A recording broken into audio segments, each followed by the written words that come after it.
I got company, I got company, I got company, I got company for my march. Always fighters, butchers, bakers, nurses, doctors, electricians, plumbers, and the welders, all those involved in the production, distribution of food. And got that backpack. Financially stressed, but in a good mood. Paid my rent, paid my electricity bill. Only one bill left for the month. My phone bill, I think I'm gonna have to make a minimum payment, but at least a few dollars I'm gonna get it covered. It is Thursday. Always grateful. Was a bit moody yesterday. Today was not moody. And I'm celebrating, marking 8 years since I crossed Canada coast to coast, and that event made me come out of being depressed and suicidal. And yeah, that was a rock and roll for me, It was quite extensive, and I gotta salute the public workers there, They're gonna get on that rock and roll, and it's always rock and roll for the public workers. Give them some tickets, NFL, NHL, NBA, MLB, and give them a little bit of bonus. I guess, I don't know how they're doing financially. Well, I guess they have a job, Myself, I'm financially struggling and always looking for business, always looking for work, Bus drivers gotta salute, and it's always something which I gotta salute when I see the public workers who are gonna pick up the compost today. It's compost day in my neighborhood. I worked for a few months. I was employed during the compost between 2018, like autumn, winter, and kind of beginning of spring 2019 for a few months.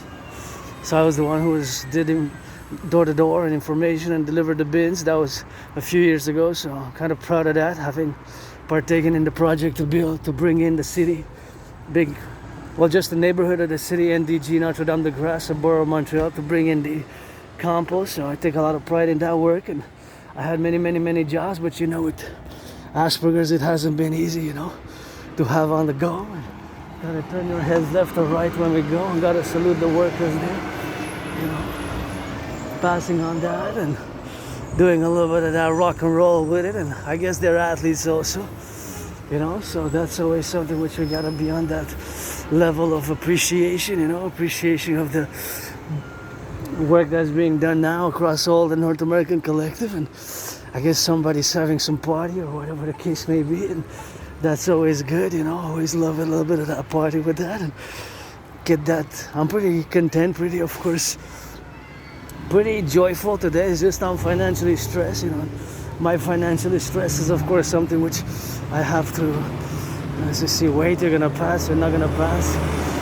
That is just something which I gotta be involved with here when I cross the road, and gotta get that development, for the truckers, the firefighters, the plumbers, the electricians, the bakers, the butchers, the nurses, and all those, of course, involved in the production, distribution of food, especially the truckers, Thank you to my anonymous friend, gifted me tiny bananas.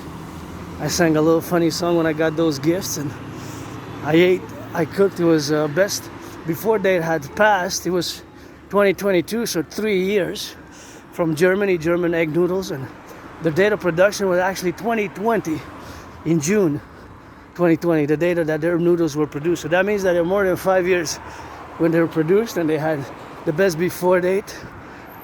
Had passed by 3 years, but they were still relatively good.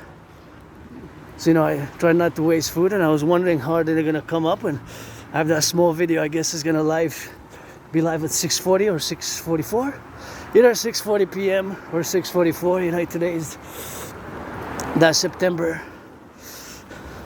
18th, Thursday, in the year of darkness, in a parallel life, where November 16, 2029. In my parallel timeline, where I'm not an artist, athlete, philosopher, and geopolitical theoretical analyst and theorist, but of course, in this parallel life, of which I am also an Aspie, with that parallel life, I also have Asperger's, HFA, high functioning autism, but in that parallel life, I build supercomputers, microchips, telecommunication gadgets, and gotta get that rock and roll, as we go now. And we're gonna, I guess you got enough of my face, Maybe. Maybe now we're gonna go check out that well loved and appreciated fridge in the corner. Turn your heads left and right when you cross the street, always. supposed to be maybe a little bit of that storm, but it doesn't seem like a storm. It's coming all out there. You kind of see the black, gray, dark clouds. So here we are, another long march workout on this Thursday. Gotta check it out, and oh yeah, perfect. This is exactly what I need, brothers and sisters. Bread. What is this? Adobo. Filipino. Is that open? That's not open. Let's see best before date. Refrigerate after opening. It is a sauce, right? Sauce. Instruction: stovetop, heat. A tangy Filipino favorite made of. Okay, I guess it is. Yeah, we're gonna try that out. And what is this? These are some noodles. I guess they're ready to eat. Or some noodles with that. So I'm gonna share some of that with my anonymous friend. So that's when we're gonna get back, and I'm gonna get one for her too if she wants. I guess it's 50%. So for me and her, and that one I'm gonna leave there. This one is okay. I tried it last time, and yeah, I always gotta get now the back. The backpack is gonna be a bit on the heavier side, but it's always good to get some nutrition. And this sauce, it says 2025 September best before expiry date, so I guess it's still good. But this bread is perfect for what I need. See, it's 50, was sold 50% because they gotta sell it, and it was $4.99. So, and this one I'm gonna eat when I come back from my workout, so that's gonna be perfect with that. And you know, that's always what I got, a little bit of that, and we got some instant oatmeal, so it's always good.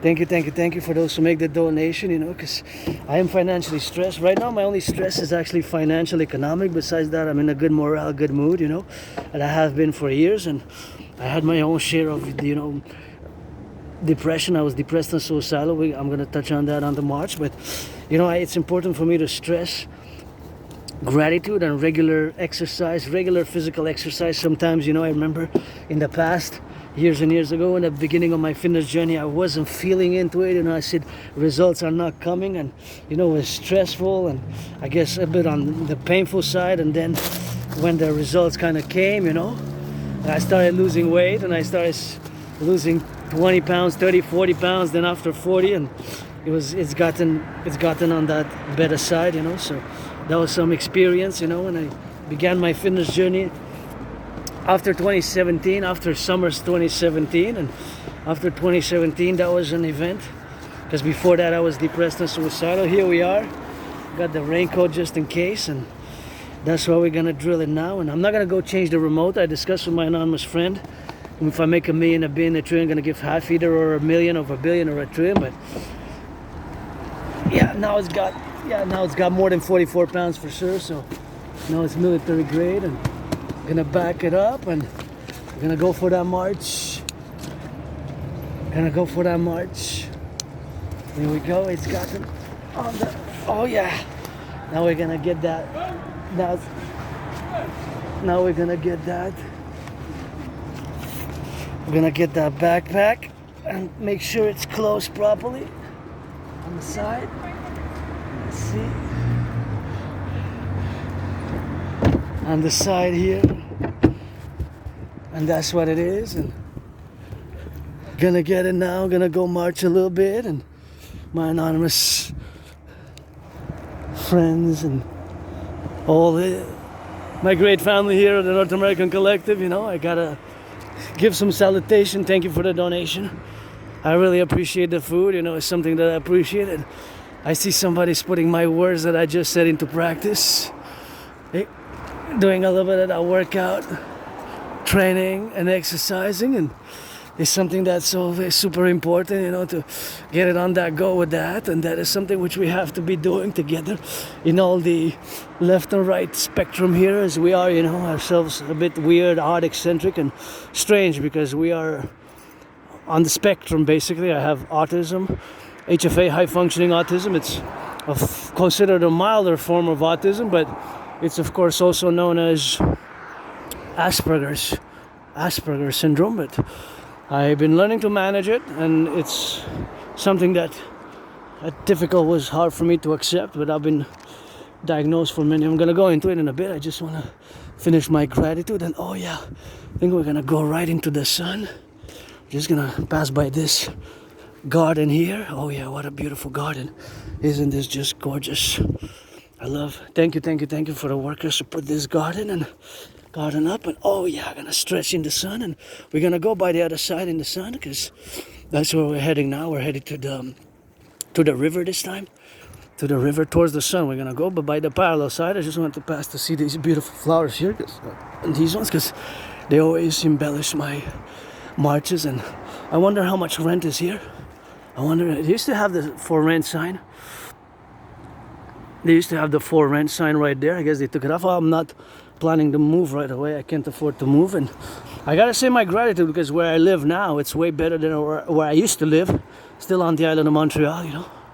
I used to live in a very moldy place, you know, moldy place, and very moldy place, very underground basement, you know.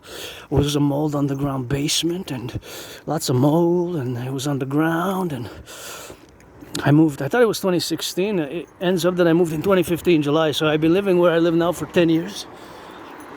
And I used to live in that moldy place, very moldy underground basement, full of mold, small. I didn't even have a bathtub. I'm glad I have one now, bathtub. And even the kitchen was in the room, so it was like a tight prison cell. It was like a small prison cell. It wasn't a prison cell, but it was like one, you know, where I used to live in Côte des Neiges, Citoyen, a few miles from here, that way, up northeast from here. We're on Walkley now. We're on Walkley, where Meldrum is, NDG, my new neighborhood, you know.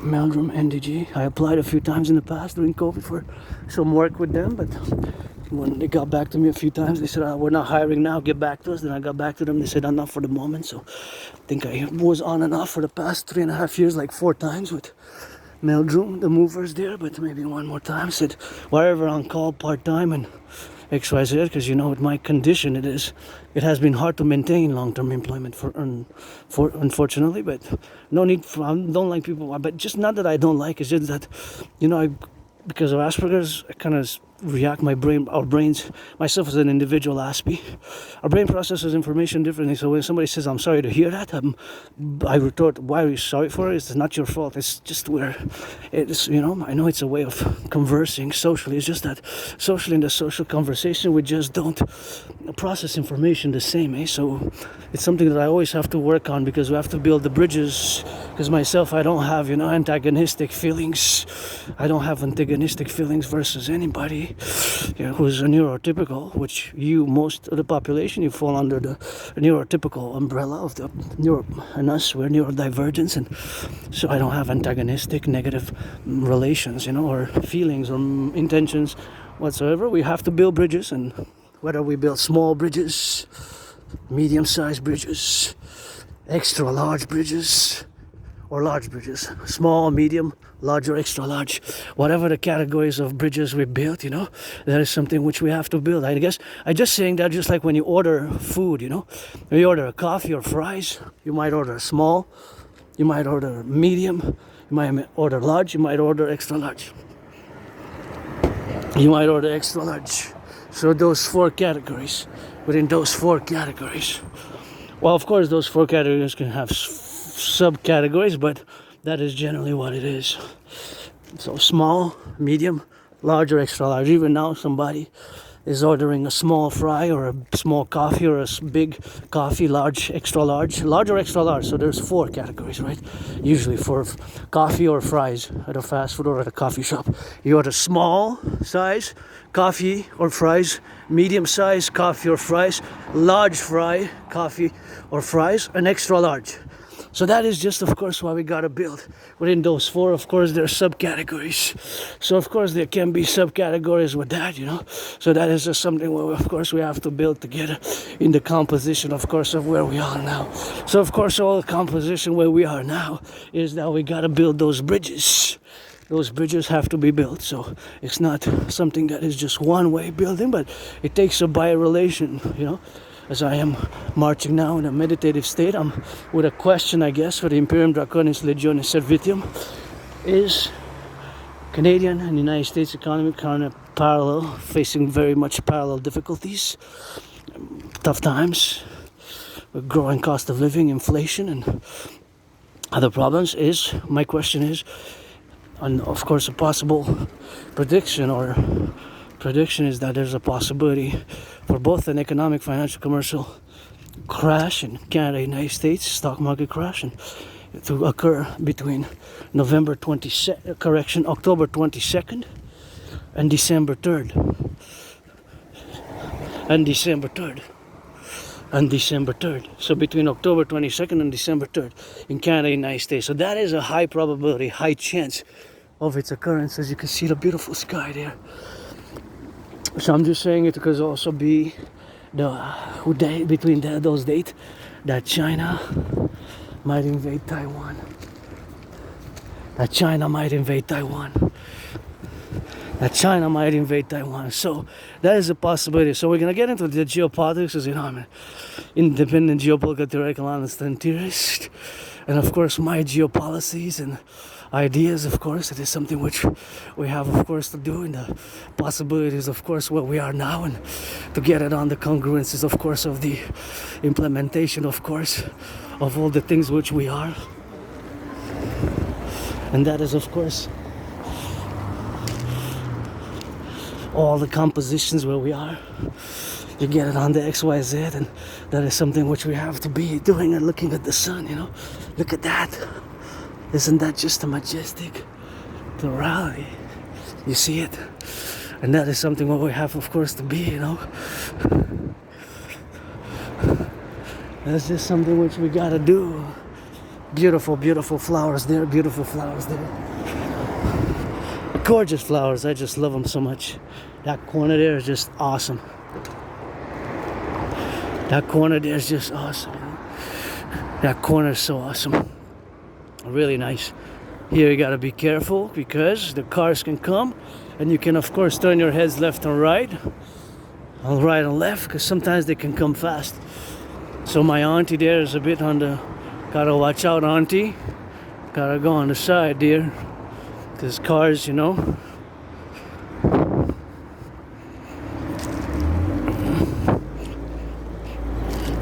Because I'm in the public myself, so I got added responsibilities, duties, and obligations.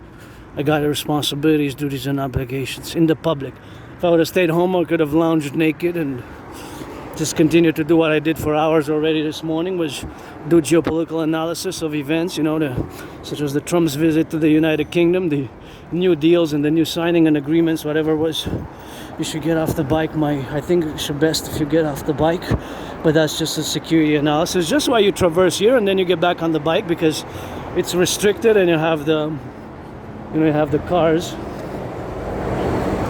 I guess, you know, my fellow cousin honked, but I would just advise, you know, just if you'd be a friend or whatever, and just, you know, when you see somebody with, especially with, because we go to the store there, and sometimes we come with bags, and we have just get off the bike for a bit, and just for the safety of others and my safety and your safety, you know, some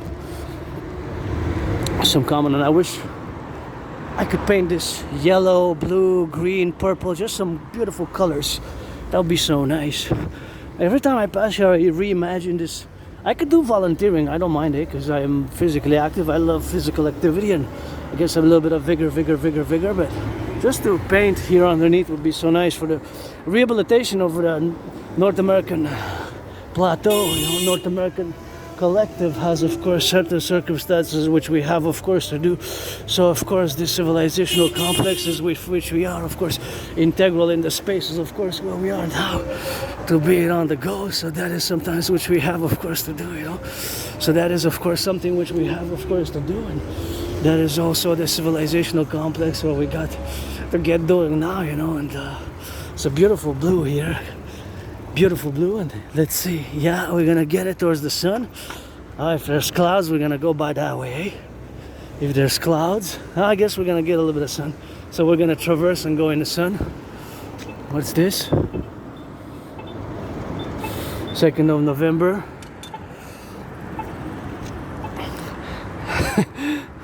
The empire rises. Our empire, the Democratic Imperial Republic of the 63, you know, my ideas, protocols for the North American Collective, a mass public-private partnership. Look at that sun.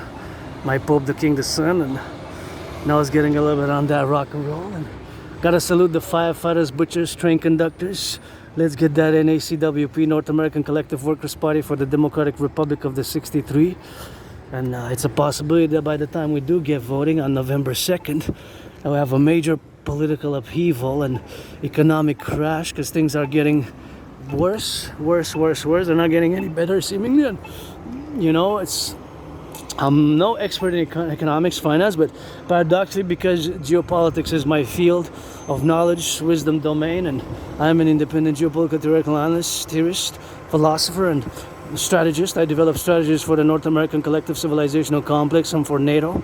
And of course, it is part due to my HFA, my high functioning autism, also known as Asperger's, or being on the spectrum, that I have that special interest and had it, of course, for many years. And of course, that's what I excel in. What I did even this morning, I was doing hours and hours of back and forth on different news channels, from Canadian news channels. Thank you for backing up a bit. It's okay. Canadian news channels. She looked at me, she said sorry, but it's okay that you backed up. At least you retracted, You retracted, that you're in the wrong to be that close, and you gotta let the pedestrian. So she smiled, she said sorry, and I said it's okay, you're backing up, So when you do wrong, as I did many wrongs, I guess especially most unwillingly with Asperger's and autism, HFA, it's not always easy to understand social dynamics, It just follow certain rules and protocols, such as in the public space. I know I have to keep to my right side, and I'm somebody who doesn't like violence, and I don't like violence at all. I don't like violence. I lived it. I was attacked by surprise years and years ago. I gave myself a new deadline, October 31st, to retrieve the archives of the Jewish General Hospital. And look at that beautiful. It's just so nice with the gold and the black, kind of, I don't know. I'll put a dragon on it, a golden and a red dragon, and like a woman in green on it. There's something I like about it. But what's unusual, let's go check it out.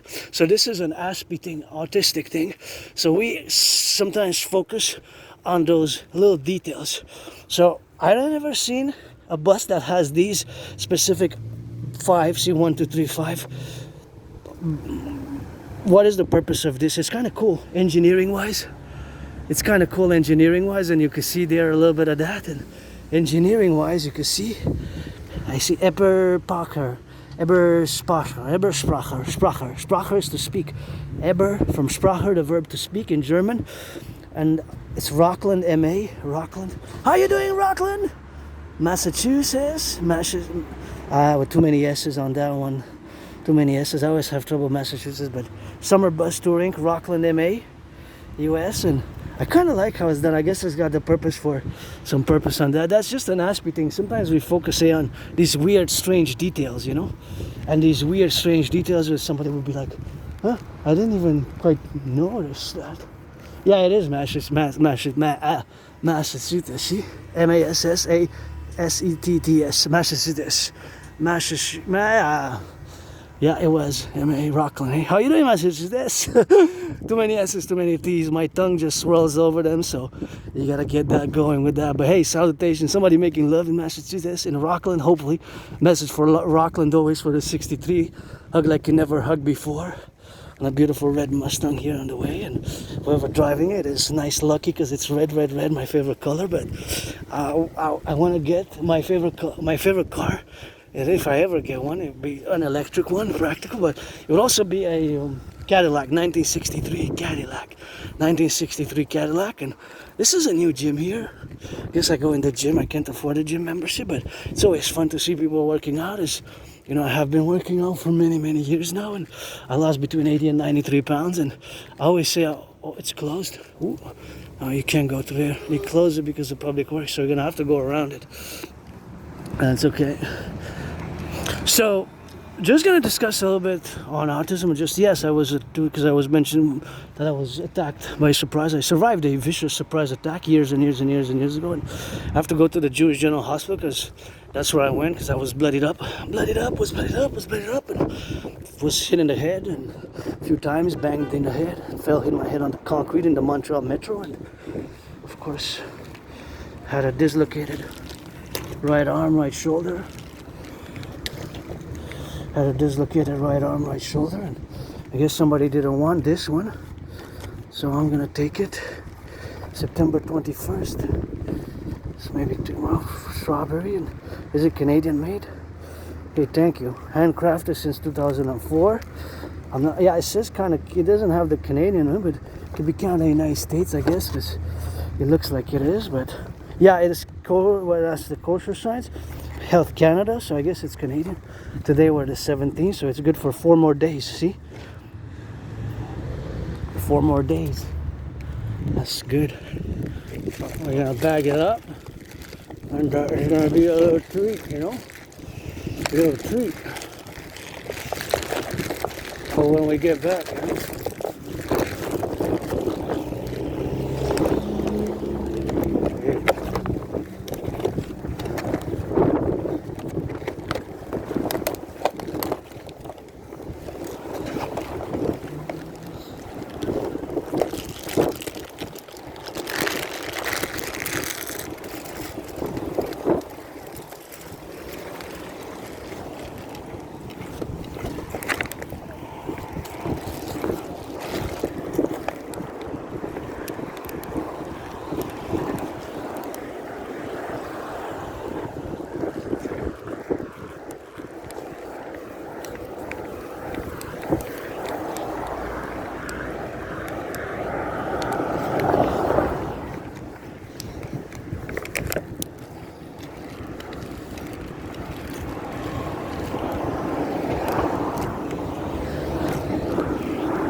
All right, so we put that in the backpack. The company. I never bought myself that one, but here used to be a Belle Province. It got closed. And I came a few times with my anonymous friend, about 4 times. And see, yes, the other day we were checking this one out. It's made in the United States, and I gotta give a shout out again, seeing that rock and roll for the construction workers. And of course, this is part construction, right? But it's rehabilitation of the aqueducts, and takes a lot of brains and muscle. Imagine all the work which has been done, you know, for us to have what I call one of the privileges of civilization, which civilization is, a privilege. And in 2023, that was my thesis. But see, here they were doing, of course, doing on the go, and they were doing the labor. See, they were doing the labor there, and that is something which we gotta get doing on that labor side of things. See, that's brains and muscle utilized to rehabilitate our aqueducts. So this is public works, and that's public works with that, and there's a good public work with that, and that's a mobile. Looks like a Batmobile, but it's the Tesla, right? The Tesla car. My car, which I would have, is a 1963 Cadillac. My favorite car, Cadillac 1963. Cadillac. The Cadillac 1963. But I drive these, auctioning them for $1 million. Everything that I'm wearing, the 7 items, the hat, the underwear, the shorts, the socks, for $1 million each. That's 7 million. 7 items, 1 million each. That's gonna give me 7 million to give 3.5. That's 50% half to my anonymous friend. And see, all this work here, all this work is something which has been done here, and that is just something which we have, of course, to concomitantly be involved with.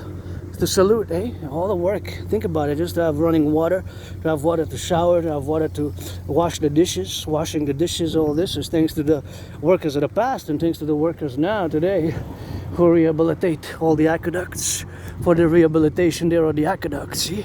So it's brains and muscle, brains and muscle, brains and muscle. Brain's a muscle with that. Brain's a muscle, you know. Brain's a muscle, so think about that. But of course now maybe my brain, because my brain is different. So because I have Asperger's, I'm thinking on this micro instance at this point event in my life. Then of course from the micro perspective, of course, to this point event in my life, from the micro perspective to the macro perspective is something which I'm thinking about. Of course at the macro level, how many tons of steel were done there, you know.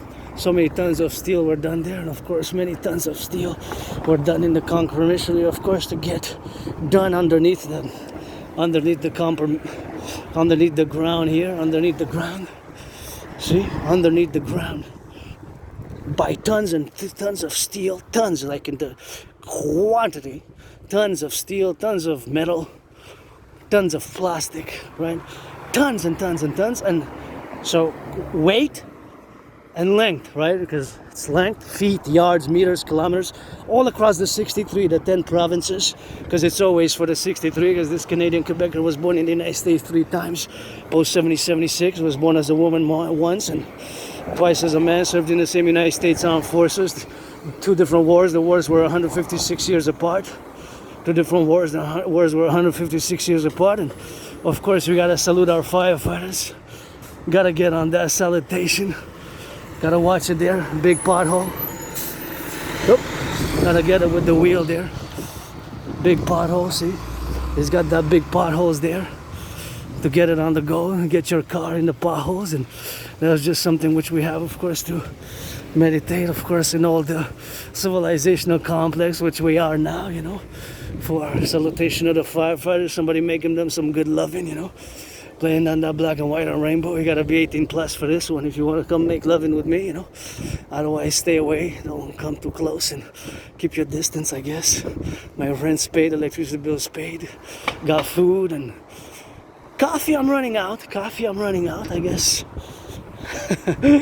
I'm running out of coffee, but I got one for tomorrow. Did my laundry today. Grateful, thankful for the laundry machine. Is that a spoon, or that spoon that bends, or is me that bends? Or you, or me and you and us. Dragon Army, pledge your legions, friends with benefits only. Don't waste my time, I won't waste yours. That's the rock and roll. And for the firefighters, butchers, bakers, nurses, truckers, electricians, plumbers, electricians, all those, of course, involved in the production, distribution of food, you know, all the firefighters and the butchers, you know, welders, they gotta think about the welders as well, eh? All the civilization that we have, it has been built for many decades, and just passing by where that public works, I guess, big public work was taking place, how much we still have to rehabilitate and how much we have from the past in terms of the public works which was done from the past, and how much we have until we have it today. And of course that is sometimes which, due to my brain difference, I try to calculate now. When I was passing, I was meditating about the weight, the cost, you know, the dimensions of how much is required and how much was required across always integrity for the 63, Canada, United States, the North American Collective, and what's happening in Mexico, learning some Spanish. Uncle Connie, the king is absent. It's time for the Republic, the king is absent, you know, and should have been a Republic. It was starting January 1st, 2000, and ended the whole system of the monarchy and pledging allegiance to the King of England and his heirs, you know. That should have gone a long time ago. That is just myself as a political strategist, as Canadian, you know. You can't tell me nothing with that, rock and roll, and it's time for the Republic, you know. You gotta get it on the drill, and you gotta get it on now, and it's always on that drill for us to go and to be manifestation, of course, of these tough times, which myself, you know, financially stressed. I had many jobs. I'm just going to go a little bit into that autism now, of which you're going to see the difference when we're going to discuss and interact. But it's not a bad, evil, negative, malicious condition, and it's not a disease, and it's not a disease. For example, I give you a concordia. Aspies we would be, of course, looking at certain weird, awkward details, such as, for example, was this number about, see the 4 digits, E7483, so we'd be focused on that little detail. And this also has an E, but that's a different number, C9379. It's so small, it's really small, you might not even see that. See how small it is?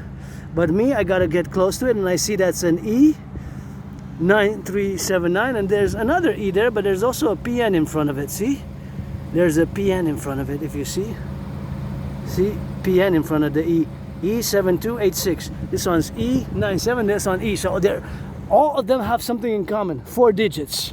4 digits. They're all different digits, but they're all E on the line and then the number. And the other one has a PN. So I'm assuming that's something. PN means something number. N is probably for number.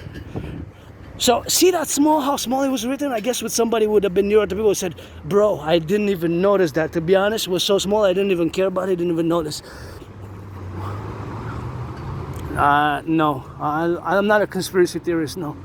I'm not a conspiracy theorist. I have questions around the Pentagon. The Pentagon is a bit questionable. How exactly? Plane 77. But I'm not a conspiracy theorist, no. I know there were conspiracies such as the assassination of Caesar and Kennedy, and there have been, of course, certain conspiracies, but I don't believe in, I'm not a conspiracy theorist, no. However, I have questions surrounding 9/11, but especially as it relates to the plane 77 which crashed into the Pentagon. Into the Pentagon on 9/11. I don't remember where personally, I don't remember where I was, but according to my journal, I was in physics class. I was in high school. Because my memory prior to February 2014, winter 2014, February, before February 2014, there's a blackouts in my memory. You know, I have retrograde amnesia, retrograde amnesia. So I have problems remembering my life prior to personal memories of my life, you know, childhood, adolescence, and high school, stuff like that, and early adulthood, all that. It's blackout. But of course, if you think about it, 2014, February, that's a long time ago, you know. February 2014, that's a long time ago. February 2014, that's a long time ago. February 2014 is 11 years and 7 months. 11 years and 7 months. Wow, that's a long time ago, if I think about it. And I used to live in that moldy place. Very moldy underground place. And I moved in summer 2015. It was a moldy underground, small, like a type prison. So I always say, I served my time. And I always say that, of course, I would serve my time. I guess I was saved by the goddess, because I saved a few people along the way from car accidents. From other incidents. And my citizen public security, when I remove sharp objects from certain places and I put them to the garbage so that others don't get hurt in them. I guess that's what I've been saved for myself, because if I would have stayed there, I would have probably been dead or in jail, or even worse, become the kingpin leader of on the world global criminal syndicate and whatever. But I'm for justice, you know. I sing that rock and roll for the good boys and girls in blue. But I also sing that rock and roll parallel to it, singing for our brothers and sisters in uniform and boys and girls in blue. Our brothers and sisters in uniform, I will sing that rock and roll also for those who take their second and third and fourth even chances and change your life around and do your criminal rehabilitation. You know, because freedom, liberty, supposedly I got that tatted in New York.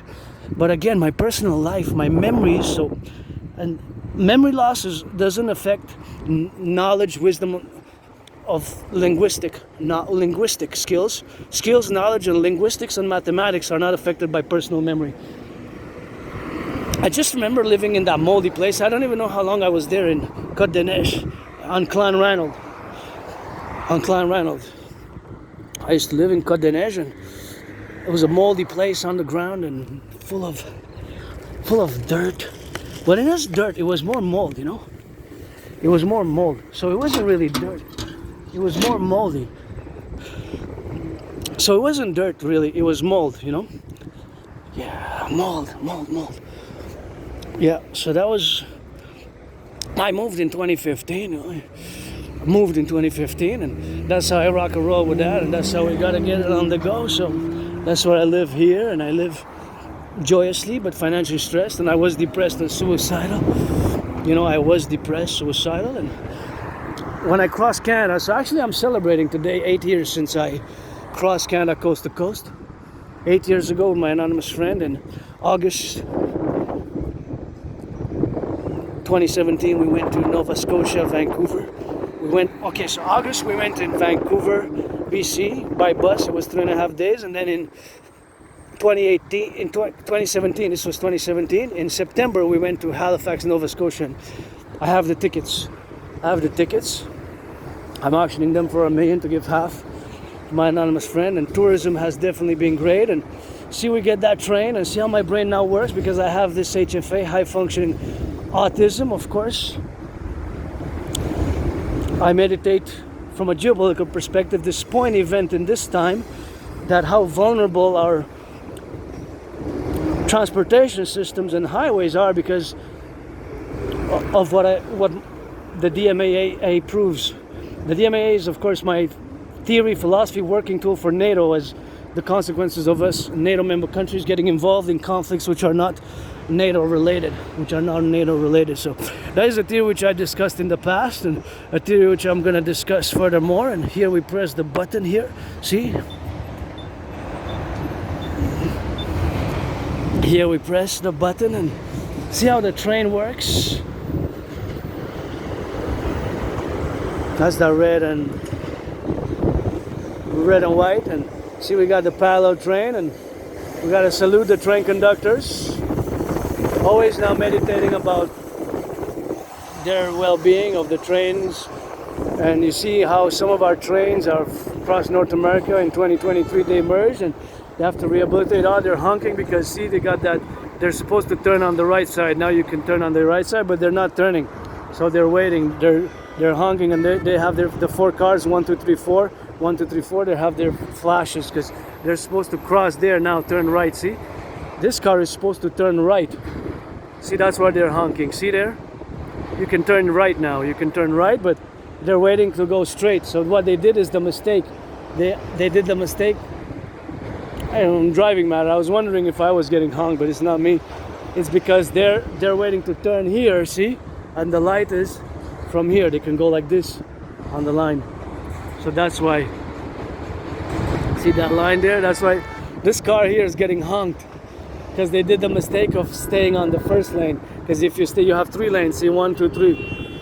And I have a driver's license. I just don't remember. I suppose I had cars, 4 different cars since my youth. I have some information about it, but I guess I didn't drive in the past 11 years. But that kind of skills and knowledge doesn't affect personal memory. It's just personal memory. It's just personal memory, you know, personal memory. Sometimes it comes back.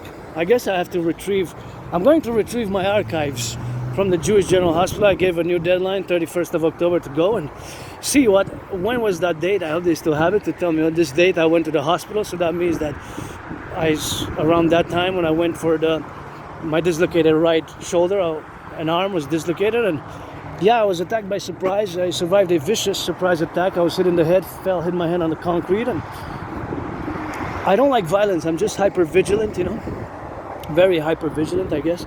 Maybe extra hyper vigilant, and besides my financial stress now, to be honest, I'm pretty good to go. And if you want to be friends with benefits, then we rock and roll. Otherwise, and I just don't want to waste anybody's time. Don't waste mine, you know. Life is short. What for? And of course, it's for my dream, the dancing goddess in the dragon kingdom, the Imperial Democratic Republic. And paradoxically, with all the suffering, struggling, and over the past years, losing employments, losing friends, and I guess losing a little bit of that mind, and I got that reincarnations. I'm a mystic, and sometimes I was born a man, a woman, a man, a man, a woman, a man, a woman, a man, man, a woman, a man, man, a woman, man, a woman. You get that 50-50 now. Flood of fire, manhood, flood of fire, womanhood. Adrian Hanna Dragon rebirthing during this COVID. Nothing that I will to go back to pledge your legions.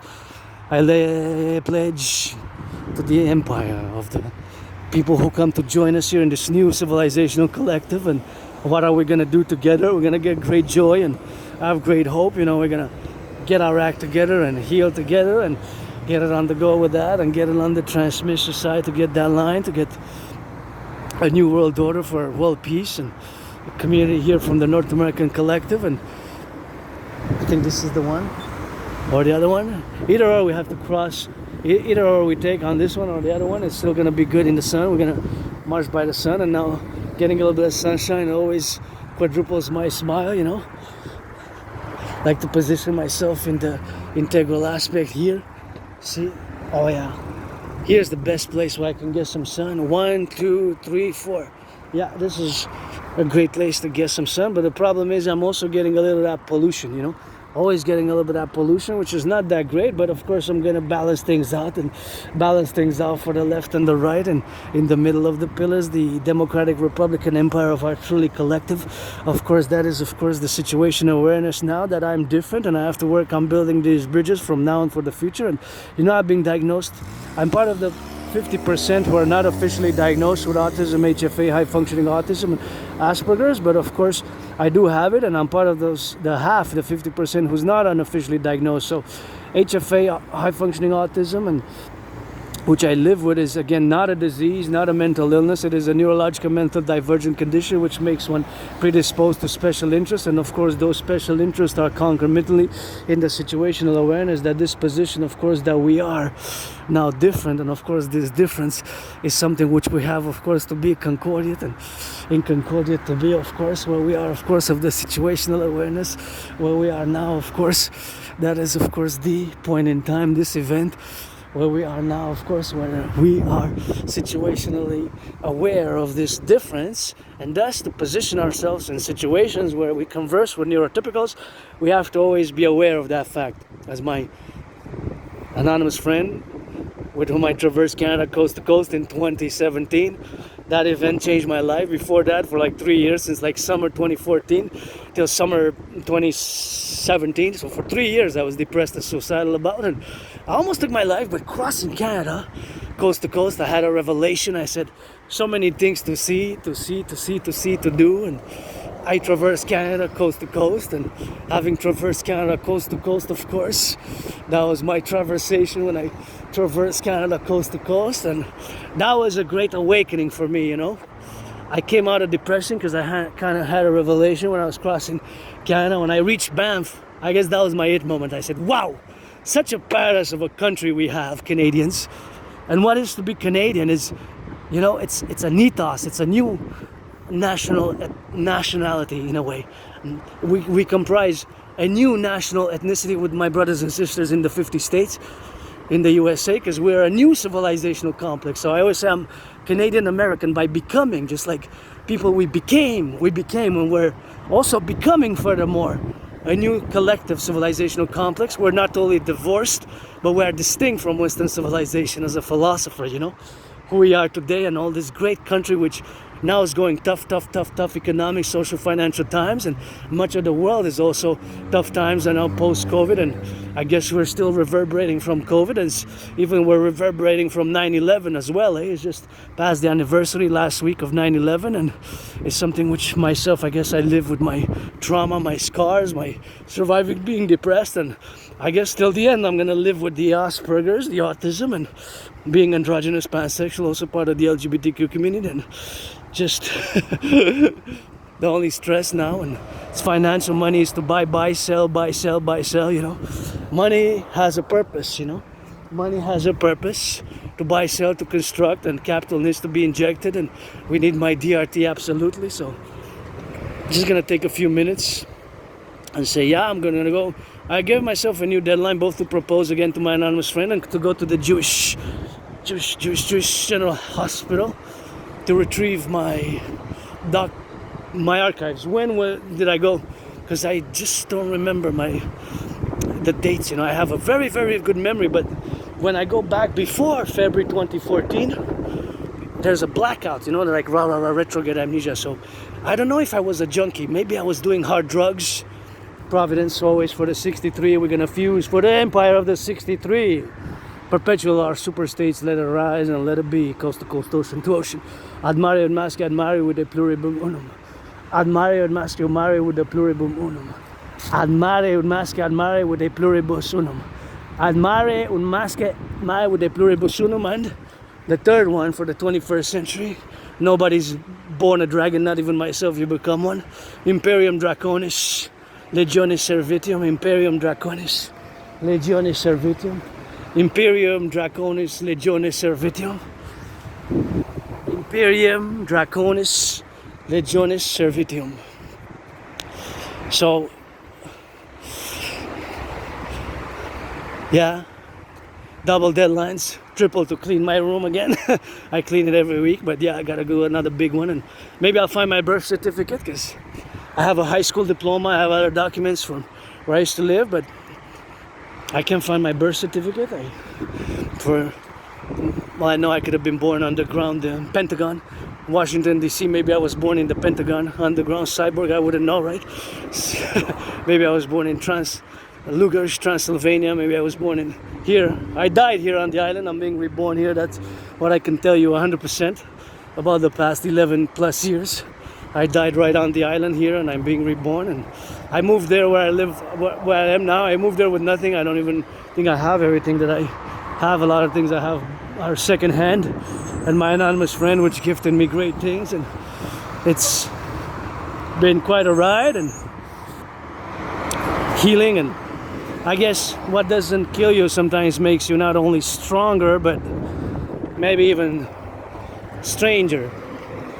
What doesn't kill you maybe makes you even stranger or strong, both some differently, eh? Forever scarred, I guess, but some, for some, whatever doesn't kill you makes you stronger, and some also, in my case, I guess, stranger. But we're going west towards the sun, and that's good, and that's fun, and that's LOV for me, and that's quite a pleasure in my dimensions, where I am now, and always meditating for the farmers, the butchers, the bakers, the nurses, the truckers, rock and roll for them, daycare workers changing diapers, teachers, plumbers, truckers on the road across the 63, and it's not all about me, and I'm not totally selfless, eh? My craving now is a big massage therapy, because I live a very active lifestyle, and don't waste my time, brother, sister, don't waste yours. If I'm gonna marry somebody, I'm gonna propose again, new deadline October 31st to propose, to get an engagement. Hopefully I'll get engaged, build a forgotten goddess temple, build a forgotten goddess temple, get engaged. Here on the island I died, I'm being reborn. Like I said, maybe I was born underneath the Pentagon in Washington DC, 1984, or Lugos, Romania, or here on the Montreal or Berlin, East or West, because they were divided in 1984, right? You had the socialist, communist, totalitarian GDR with the Stasis, and then maybe in Haifa, Israel. Doesn't matter, I guess. Where you want to die and where you want to live is right here on the island of the Hawk. HAWK, my totem bird, My hawk gets bitten, of course, sometimes penetrated, violated by that dog, donkey, awkward, canine, earthy creature. That's for the 93 gang who know, for the initiated. That's 63, see? 2 63s, that's double omen right there. Always for the 63 for the empire. Let it rise and let it be the kingdom of the 63, the Imperial Democratic Republic of the 63, the 10, the 50, and the 3, as we got to set up in the coming days, weeks, and months ahead, the national and actually the binational Salvation Front. We got to set up that national and binational Salvation Front. Both the national and the binational Salvation Front. And my brothers and sisters, change sometimes is through pain. I have Asperger's, so I will probably always have these ritual-like routines with working out, training, fitness, marching, and dancing is my favorite sport, and of course geopolitics, rock and roll. And so I encourage you all to work out, train, exercise. And of course, whatever the case may be, as far as I don't have many friends, but if you want to be a friend with benefit only, that's how we're gonna rock and roll and drill it. And I'm calling all, if you're a millionaire, billionaire, to hire and finance people to work, finance people to train until we get my DRT established. And I guess a new deadline for me, 31st of October, both to retrieve my archives from the Jewish General Hospital, and both to retrieve just my archives from the Jewish General, to see what date was I viciously attacked by surprise. I survived that vicious surprise attack, and then to see the archives, to propose again,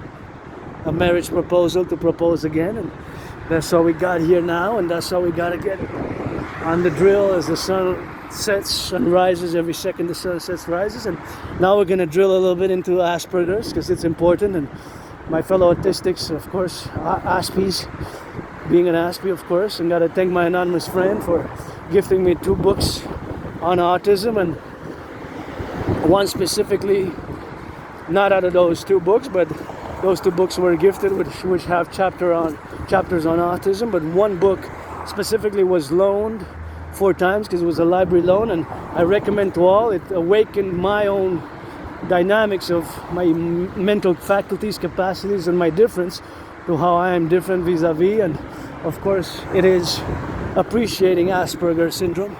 See, we got wild grapes growing here. These, sometimes I pick them from here and then I boil them. As you can see in my past videos, we're going to do some in the coming weeks and months ahead here with wild grapes. I have several places, about four main places across Montreal where I pick them usually. One of them is here. Those are not grapes, but here you have grapes here, and here you got to wash them thoroughly, but because they grew right close to the highway. Isn't that nature amazing? Wild grapes, when you taste them, they're good, but you have to wash them thoroughly, of course. But I rather not pick them here, although you have a lot of clusters of grapes which are here. See, these are grapes. They're going a little bit on the sour, but they can still be boiled, but those are still okay, you know. So sometimes I pick them even late. See, sometimes I pick them even late.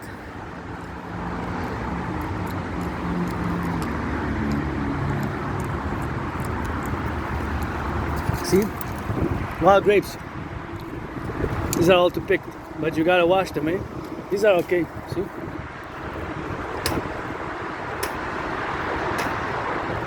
Gonna clean them.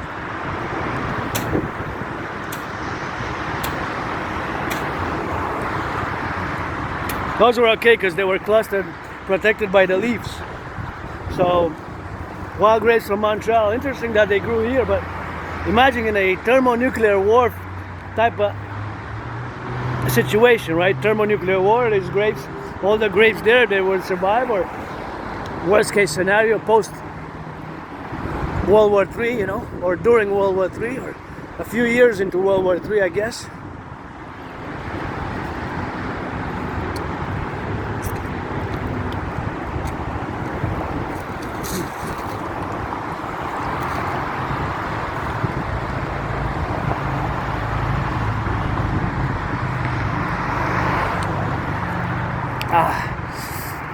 I would guess that would be survival food, and boil them. See, yeah, 2-3 years ago I picked them from here, so I go on the other side, or some are not that great, but see, you got all over. These are not that, these went a bit, these are not that good, but you can check which ones are better. So yeah, now I'm gonna just go on Asperger's. So it's not a disease. That's where I have to start on Asperger's. It's not a disease. Not a disease. It is a neurological mental divergent condition. Yes, Aspies, we can be strange, weird, awkward, bizarre, odd in certain ways we communicate socially, because our brain has these mutations, and the causes of Asperger's is not conclusive. So we don't know what causes HFA, high functioning autism, or autism in general. The cause can be genetic, biological, genetic factors, heredity, in other words, hereditary, or even environmental, or both. It can be either or, genetic or environmental, or both. And me, it took me years and years and years to accept it, about 3.5 years ago, because first time when somebody had mentioned that I have Asperger's, that I have autism, high functioning autism, was about 9 years ago. And I said, no, for like 5 years, more than 5 years, I said no. So only about a few years ago, I accepted, yeah, I have Asperger's, I'm on the spectrum, and that's why I can't keep jobs for a long time. I have trouble for regular long-term employment. I have trouble maintaining friends. I have trouble with certain social communications, and I have these special interests, which we do, also known as a special obsessive interest, but I don't use the word obsessive, because obsessive is, again, a term that it's more relatable to you, the vast majority of the population, the neurotypicals, how you would view such intensity, super focus, and super concentration when we are involved in those dynamics. Super intensity, super focus, super intensity, super focus, super concentration in those dynamics, in those dynamics.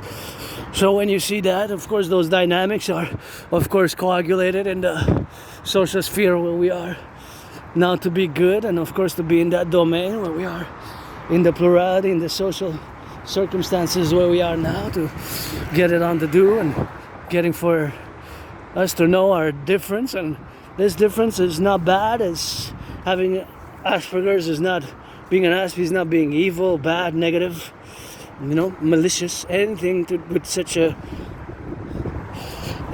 with that. Being bad or negative or malicious. No, it's not bad. No, it's not negative. No, it's not evil. No, it's not malicious. No, it's not detrimental, right? But it can be odd, strange, bizarre, awkward. That, yes, but that's not evil. That's not bad. That's not negative. That's not malicious. That's just a parallel and a difference, distinction where it is. So we see the world differently, and the way we process information sometimes or interact can be very, very, very different than you, the 99% of the population, than neurotypicals. And sometimes we're even straightforward and direct, and that even might cause offense, that can cause offense, people to be triggered, people to be offended. But again, it's not evil, negative, and bad. If people are offended, and that's it where we are to go doing, that's it where we are, that's it where we are for, that's it where we are, So it's not evil, bad, negative, or detrimental. That's where we have to draw the line, as a matter of fact, so that we also position ourselves as divergent and not evil, not bad, not negative. This distinction, again, is not bad, it's not evil, it's not negative, it's not malicious. Yes, we can be odd, weird, strange, and bizarre, because it's hard for us to certain social characteristics and non-written social rules that come very easy for you, the 99% of the population of neurotypicals. For Aspies, it can be more difficult to grasp when to speak, when not to speak, the distance, personal space. I always, now for years, I've been told, my friends said, you're getting too close, but that's a autistic, Aspie, again, characteristics, not symptoms, because symptoms, I don't use the word symptom to designate these traits, characteristics of an Aspie, such as myself, but I, of course, use the word characteristics instead of symptoms, because symptoms is more for a disease that can be cured, while Asperger's, Aspiness can also be managed vis-a-vis the interaction with fewer neurotypicals. All right, so we see the world differently, and certain things, it's hard for us to integrate social knowledge and social awareness. 300 Crown Assets Disposal Corporation. Crown Assets Disposal Corporation. Crown Assets. The king is absent. Now go Draconis Republic. The Republic. It's time for the Republic. The king is absent. King Charles is absent. King Charles is absent. It's time for the Republic. It's time for the Republican departments of the Canadian Republic and the coming Imperial Democratic Republic of the USA, which secure food, housing, and transport, and mass finance inter 63 tourism. So now the appellation where we are is, of course, all these situational awareness where we are now, for us to be positioned, right? So again, it's not bad, it's not evil, it's not negative, it's not malicious. It is different, it can be odd, strange, bizarre, but paradoxically we have strengths as well, and we can very much excel in our special interest. And again, not all Aspies are geniuses in computer science again, It's 20%, more than 20%, about 1/5. Look at that beautiful sky. Isn't that just gorgeous? Just gotta look up sometimes, I guess. But to see it better, I'm gonna take my glasses off. Although with the glasses kind of seems a bit even better with the glasses, even the sky and the sunset sky. So we can again, not all Aspies are good at computer science. About 20% of Aspies. We're considering that we're, even if the whole population would be diagnosed, only half are. In actual fact, the numbers are higher a bit, but double. So if it's 0.44%, that means that the true population is 0.88%, less than 1%, you know. So that means, of course, that if it's 0.88% is less than 1% of the population, that means that you still the neurotypical, because are still 99%, more than 99%. So that is where we have, of course, to situate ourselves in the position where we are, to put these dynamics onto the field, you know. So these dynamics is, of course, on the field now that we have. Well, I stepped on something, I picked it up, and I don't smoke. I guess I'm gonna give it to some smokers. So I'm gonna give it to some smokers.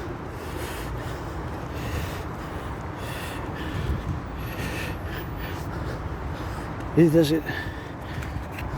I don't smoke. Last time I took some puffs of cigarettes was when I crossed Canada coast to coast. So I'm gonna use these to trade. Not trade, but I give them usually to those who smoke there. When I pass my old neighborhood, in my old videos, you see them. They're begging for money, and of course, sometimes I pass. Like last time in my video, you see that I say, I wish I could help you, but you know I'm broke and I'm financially stressed. And let's see, Aspies, how we are. We're a bit weird about these details. What did that mean? DNI 4A and 100, and what is this? I want to know. The Kie 2024. I guess that's November 6. Supposedly I was born November 6. Correction. Remember November 9th. Don't use my date information, because you can't get any penny, because I'm broke anyways. You're like, oh shit, he's in the minus in the bank account. We tried to do it all the work again. Not all Aspies are good at computer science.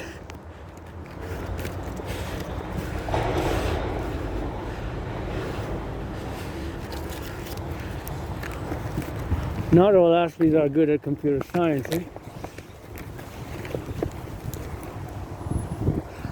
20%, more than 20% are, which is 1/5.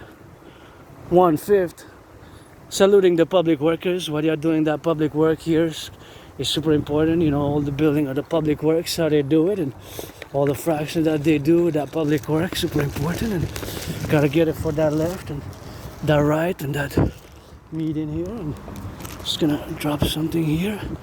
These benches, I wish I could, of course,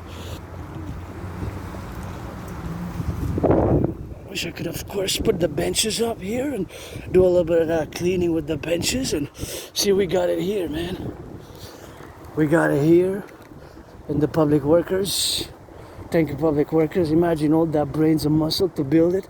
I guess they're rehabilitating for us pedestrians, and all pedestrians, not just myself. And kind of work, to be done here. Lots of work, if you see. And just like this bridge, we got to build bridges between myself and you, the neurotypicals, the 99+%. And again, this is a quite beautiful bridge. Used to open there. Quite a piece of engineering, if you check about it. Interestingly enough, steel. So we got to build bridges, and those bridges got to be built sometimes in different manners, you know, to conquer, to get the bridges built. And it's always something which has to be built on both sides, But just to check, of course, this bridge, when you can check, of course, all the bridges of the past, but this bridge has a special type of relation to it, and that special relation, of course, has to be augmented in all the relations where we are now, to be the dynamics in the corporation. And it's quite a nice bridge. Beautiful bridge. See, I think this bridge used to open there, and of course, I'm not an engineer, but I just like something about it. It looks semi-futuristic in a way to me. It looks kind of a bit semi-futuristic, but maybe just my impression. But from Montreal Island, this is one of the semi-type of architectural futurism to me. Maybe that was meant to be so decades ago when it was built. I don't know, but it's just cool. Yeah, bridge builders, rock and roll bridge builders of North America, That's something which I gotta be meditating about all the time myself. And I guess we are gonna turn on the other side now, and we're gonna go around about it. So now we're gonna just go by this side and gonna cross on the other side, because I wanted to go towards the sunset, but it seems like the sunset is now on, so we're just gonna parallel on the other side in a bit. Just gonna go a little bit, so take my glasses off and continue the discussion on autism, Asperger's. So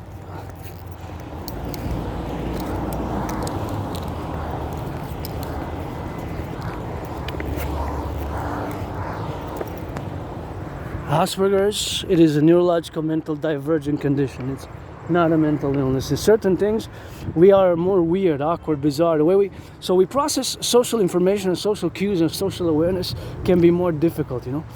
Can be more difficult. Can be more difficult, you know.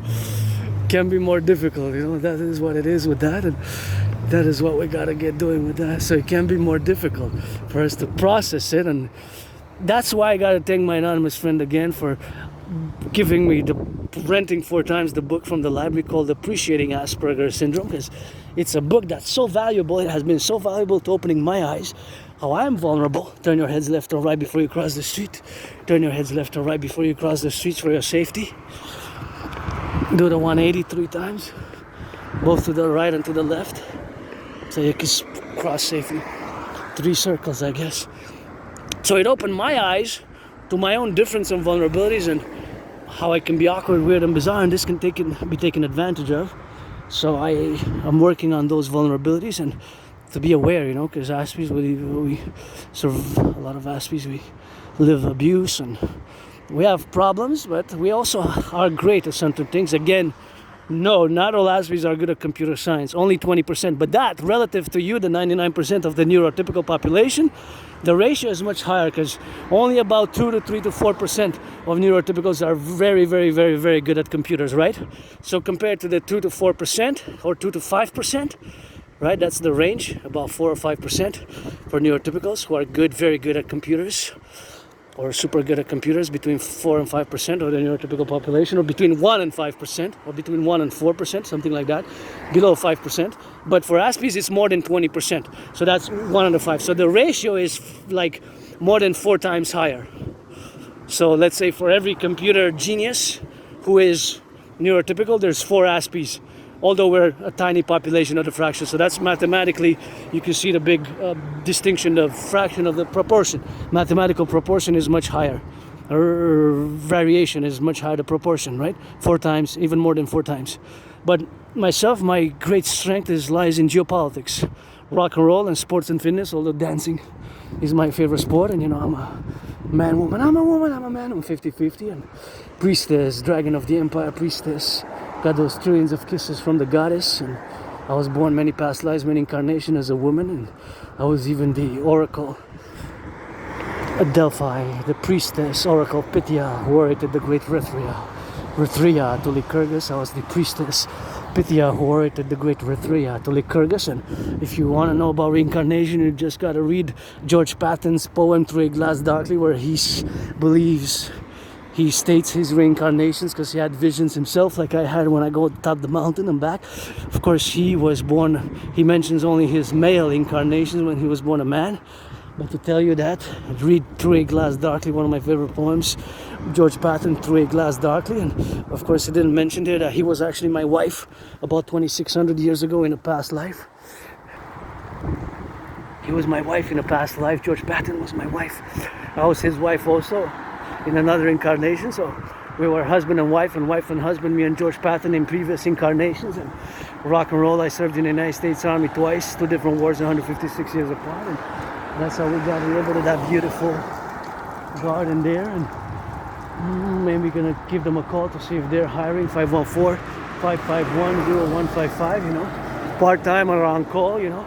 If I get to pay, I gotta pay my phone, so I don't have this work though, you know, to get maybe just a few hours, and if I get whatever, I'm always open for business.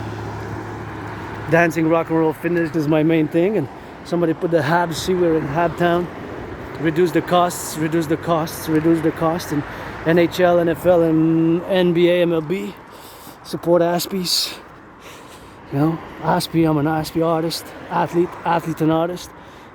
and artist, both, and philosopher and geopolitical theoretical analyst and too, so always rocks and roll for the truckers, the butchers, the bakers, the nurses, the doctors, the plumbers, the electricians, the welders, all those involved in the production, distribution of food.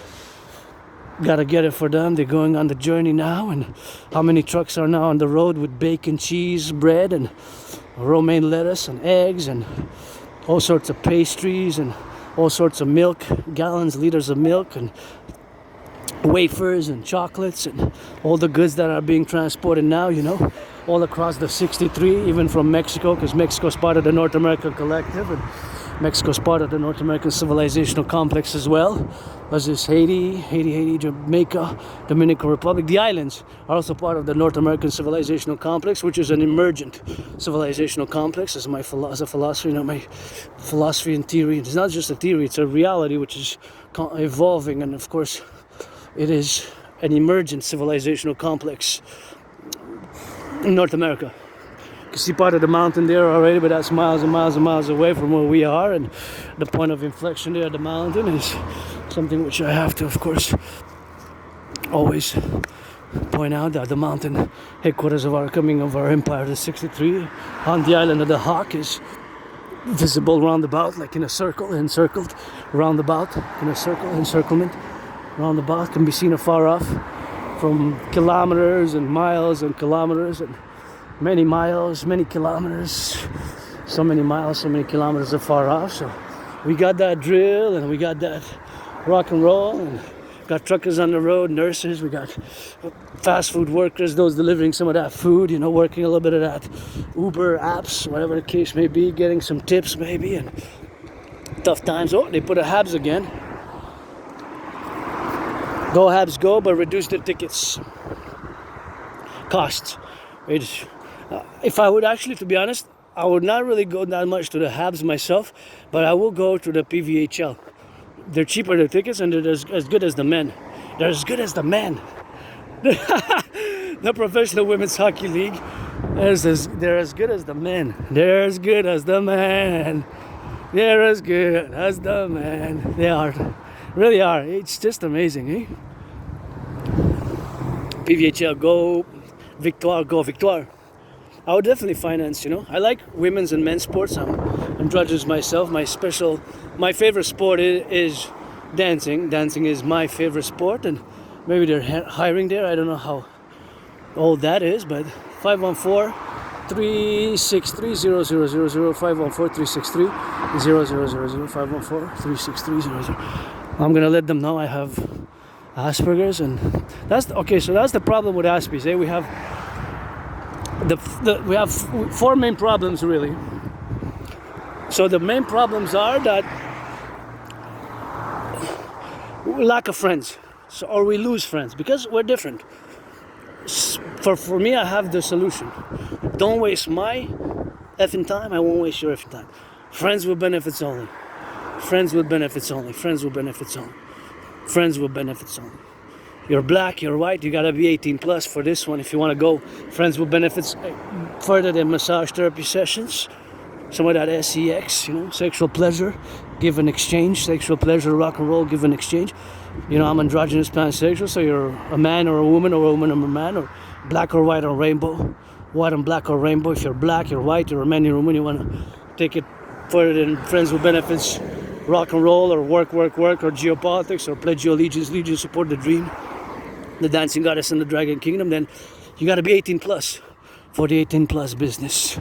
But I'm not sexually frustrated. I'm not necessarily looking for that. I'm open to it because it would be a great addition, you know, it'd be a great addition. I got my scars, my little clit, dickless, sometimes gets rocket, LOVE, thanks God is blessed, but I have a skin condition there, so I don't know if it's a scar. I went 9 years ago or something, a bit more than 9 years ago. I went to check if it was a STD, so it wasn't an STD.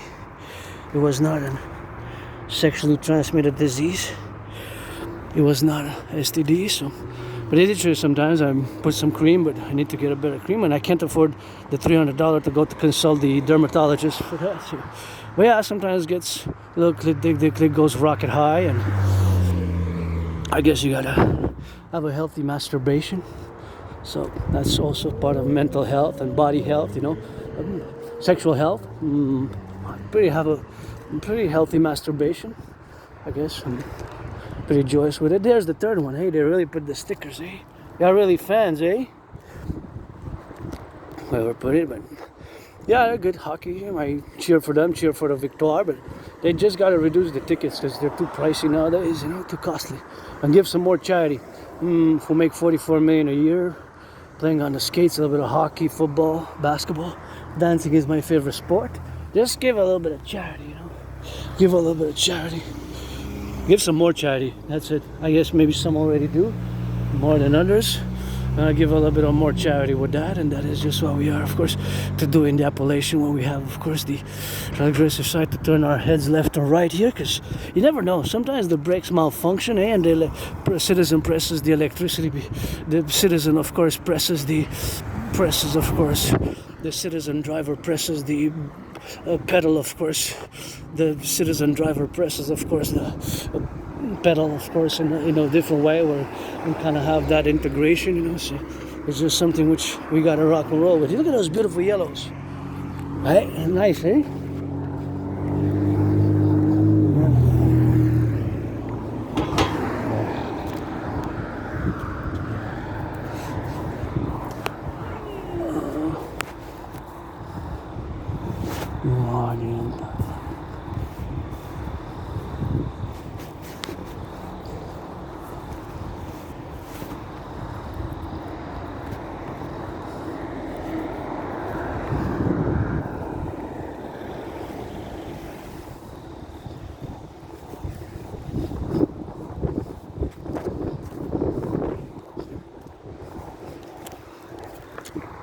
Yeah, that's just what it is. And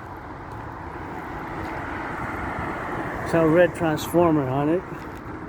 Yeah, I'm transforming, eh? At every step. Every step, I guess. Certainly transformed in my fitness journey. Lost between 80 and 93 pounds. 80 and 93 pounds, that's quite a considerable amount. So I'm happy with that, rock and roll, you know. Happy with that, rock and roll. And I guess I got some change, and gotta see how much I got some change. Maybe I go get some wafers, 3 packs for $1 something. I guess let's go do that. What say yeah, what say yeah, what say yeah. Yeah, that would be something which would be indicative for me to do, as I'm quite in the neighborhood to take a turn. And so if I spend 6, I guess. And I found 5. You can see it on my videos yesterday. I found a $5 bill. So I guess I'm not really spending because I found it on the floor, but not on the floor. It was on the march yesterday. You can check it in my video. And interestingly enough, that most of the $5 bills that I took out in the past years, 3.5 years, most of them were. Look at those spiders here. Most of them were printed in issued. Issued. It says emission issued. Issued. I guess it's Concordiate with and co-equal with printed in 2013, because I guess they print an issue on the same Bank of Canada. So it says 2013. So let's see. Oh yeah, I got like $7 exactly. So yeah, I guess I could go with that budget of $7 for go check at a Maxi there. See if I can get something. Well, actually, I got food, in the backpack. So I kind of got food. I don't really need food. So I got that little thing I found. Maybe I won't go. Or maybe I just go get 3 packs. May I have ice cream? Yes, yeah, $7. I'll see. When I get there, I guess I'll decide whether to go or not. Because I don't want to spend the whole 7. That's the thing. And so I got food in the backpack.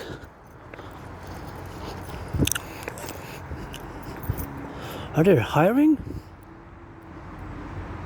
Oh no, that's for. Oh no, that's a surveillance video. Yeah, we need some security for sure.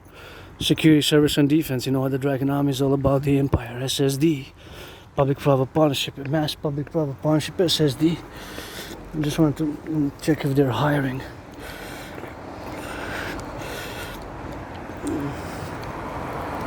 Okay, so let me calculate a bit. So my calculations are, if I go maybe just get one wafer for $2. Then I'll have, or two. I'll get two. If I go, I'll get two. 3 max. Look at that red, red, red. Red, red, red. That's what I said. I got the red truck. I drive across that empire. I'm a trucker of the empire. I salute the rainbow dragon. And the priestess sends me kisses. That you know we gotta bless it. Oh yeah, it's rock and roll dancing, and they're red and white. I love that red and white kind of go together. And toiture, it's for those who work the roofs. Toiture is French for roofs. Although I see it blurred because I was prescribed some glasses, but I see that blurred there. I was prescribed glasses, but I cannot really afford them, let's be honest. Because the government will cover half of 50%, but I still gonna pay 120, so it's 120 I don't have, you know, at the moment to spend on glasses, but I'm okay. And see, like that, I see it blurred. I know that it's written Napoleon, but from here, I see it blurred. Even that distance, I see those numbers blurred there. So my vision is not perfect, but it's not that bad. So I prescribed some glasses, but it's not that bad, right? Paradoxically, on the mountain in the dark, I see well. That's like a paradox. So back to Asperger's. So not all Aspies are good at computers. Some Aspies more than others. Right? Some Aspies more than others. And the other faculty, which is that the problem, that is the facultative problem. Lack of friends.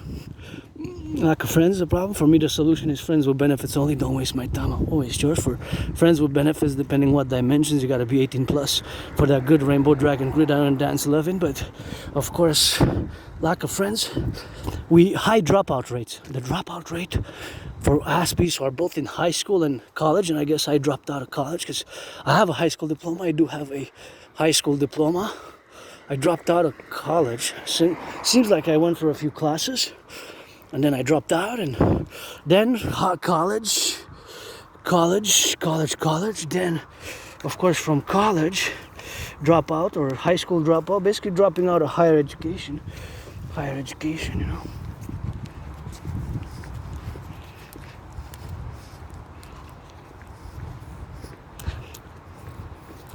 Dropping out of higher education.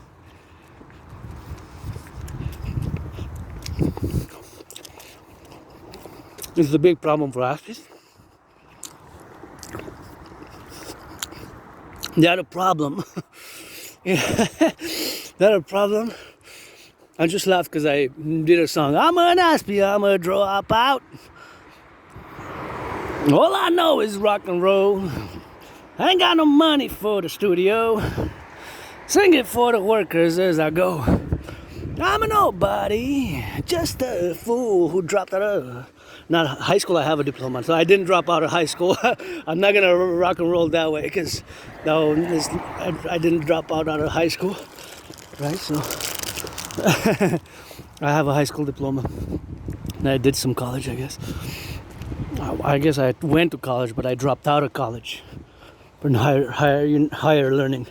So that's a problem for Aspies. High dropout rates, lack of friends.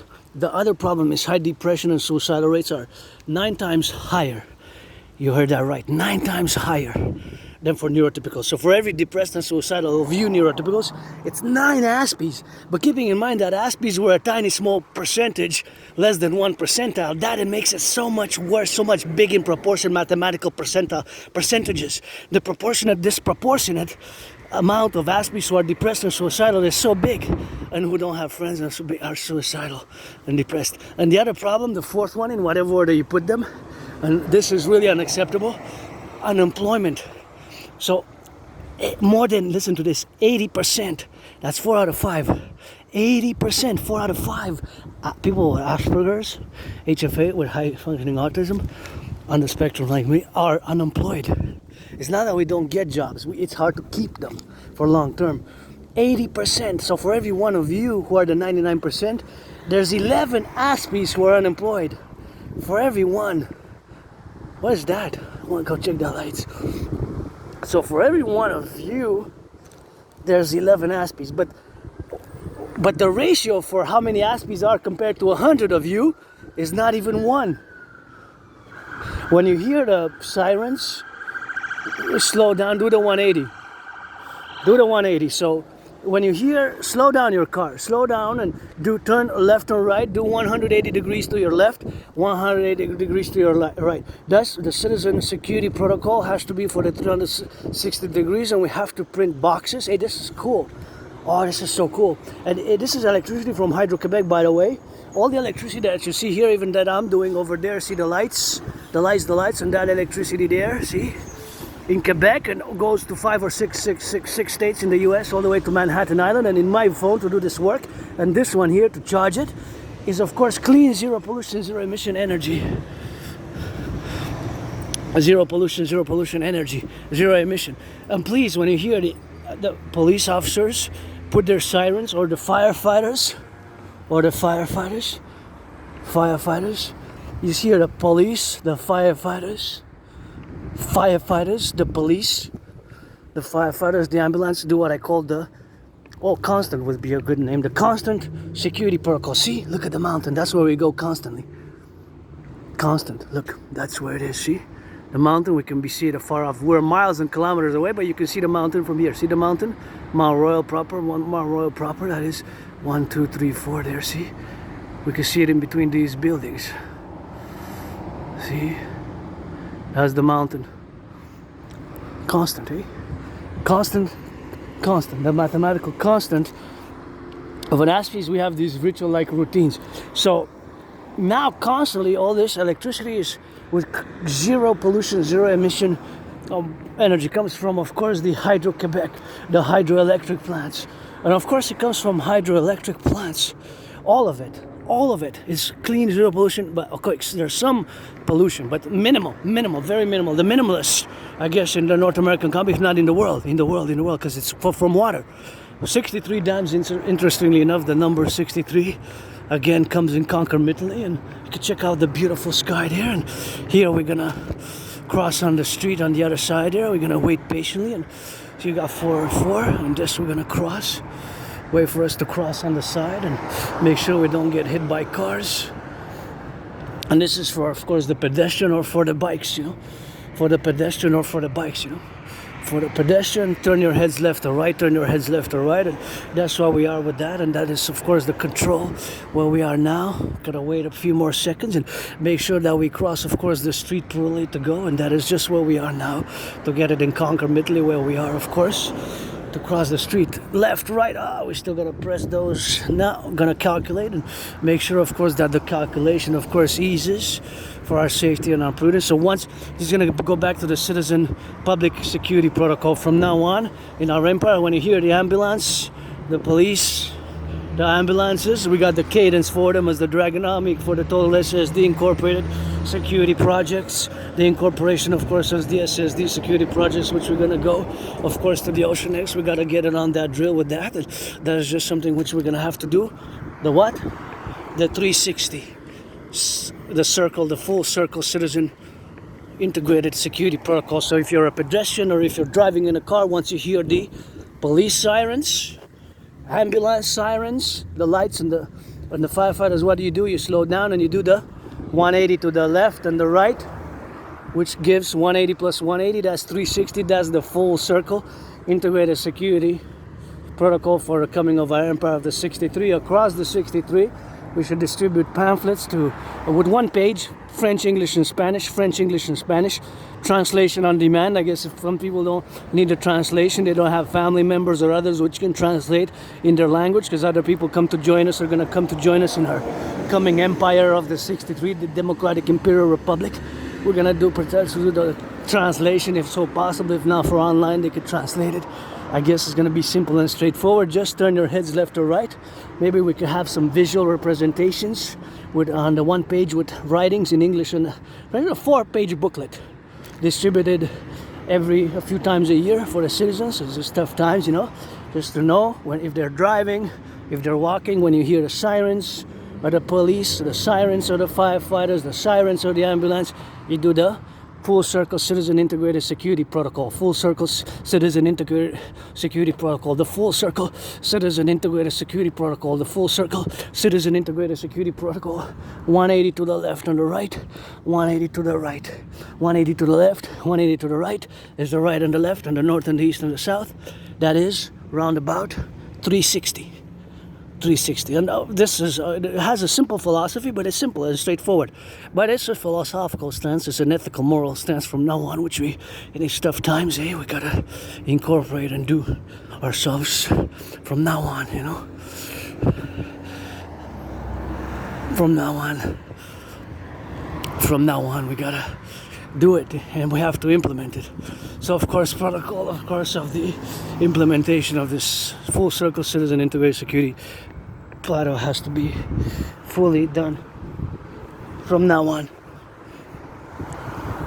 As the empire rises, and of course, please don't pollute and don't put the trash and don't put it in the trash and the garbage in the garbage, and that's how we're gonna rock and roll it. And we're gonna go by that way because usually we go parallel by that way, but I guess we can go a little bit on the zigzag here by Kruger. Maybe they're hiring, and I was gonna ask them, gonna check online, I guess, and still applying to jobs. But that's the problem with Aspies, where lack of regular. So I had a lot of jobs, actually, had a lot of jobs.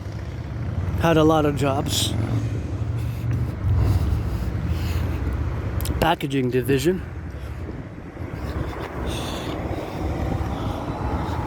Maybe I'll go check Kruger out. Maybe they're hiring. My only stress now is financial. Look at that. Isn't that cool? This reminds me when I used to work in I worked in steel during COVID. Steel and aluminum. It was galvanization. That was so cool. Very, very physical. Only a few weeks I was laid off. They didn't give me the reason. But yeah, I'm different, you know. I even heard some people whisper in French. They said, "C'est une maladie," so that's a disease, you know. That's a disease, but it's not a disease, you know. It's not a disease. It's not a disease. I'm pretty happy, pretty joyous. I mean, I suffered, struggled in my life, and I don't like violence, but I will defend myself. And you know, this rock and roll song is "May I be avenged, you live in fold." You know, that's about how I go with that rock and roll. But like I say, I don't owe nobody nothing. I paid my rent, paid my electricity bill, and I'm for this North American rejuvenation, and peace and security, and peace and security, peace and security, peace and security, with some love and some fitness and some dancing and some sharing and some rehabilitation of the public and the private harmony rebalancing in the 21st century to propel us for a total integrated SSD plateau while building at the same time more satellites in a parallel life in the year of darkness. It is November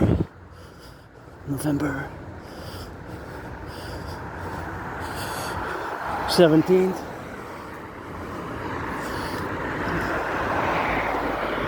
2029, year of darkness, as it is here, I guess, the September 18th.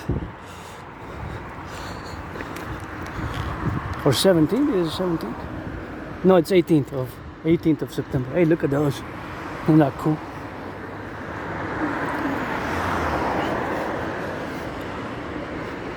I guess they're all marked K1447, K1439, K1000. That one doesn't. That one doesn't have a K. That one has a K1447, K1439, K.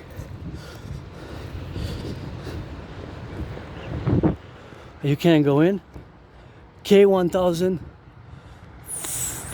K1493, K1439 and K1447. So I guess the letter K symbolizes something, and then you have all the numbers. So there's, all of them are these ones, at least not the other ones because I don't see that far, but they have the letter K. See? They have the letter K there. They have the letter K. See the letter K and the 1439. So is it how many they're produced?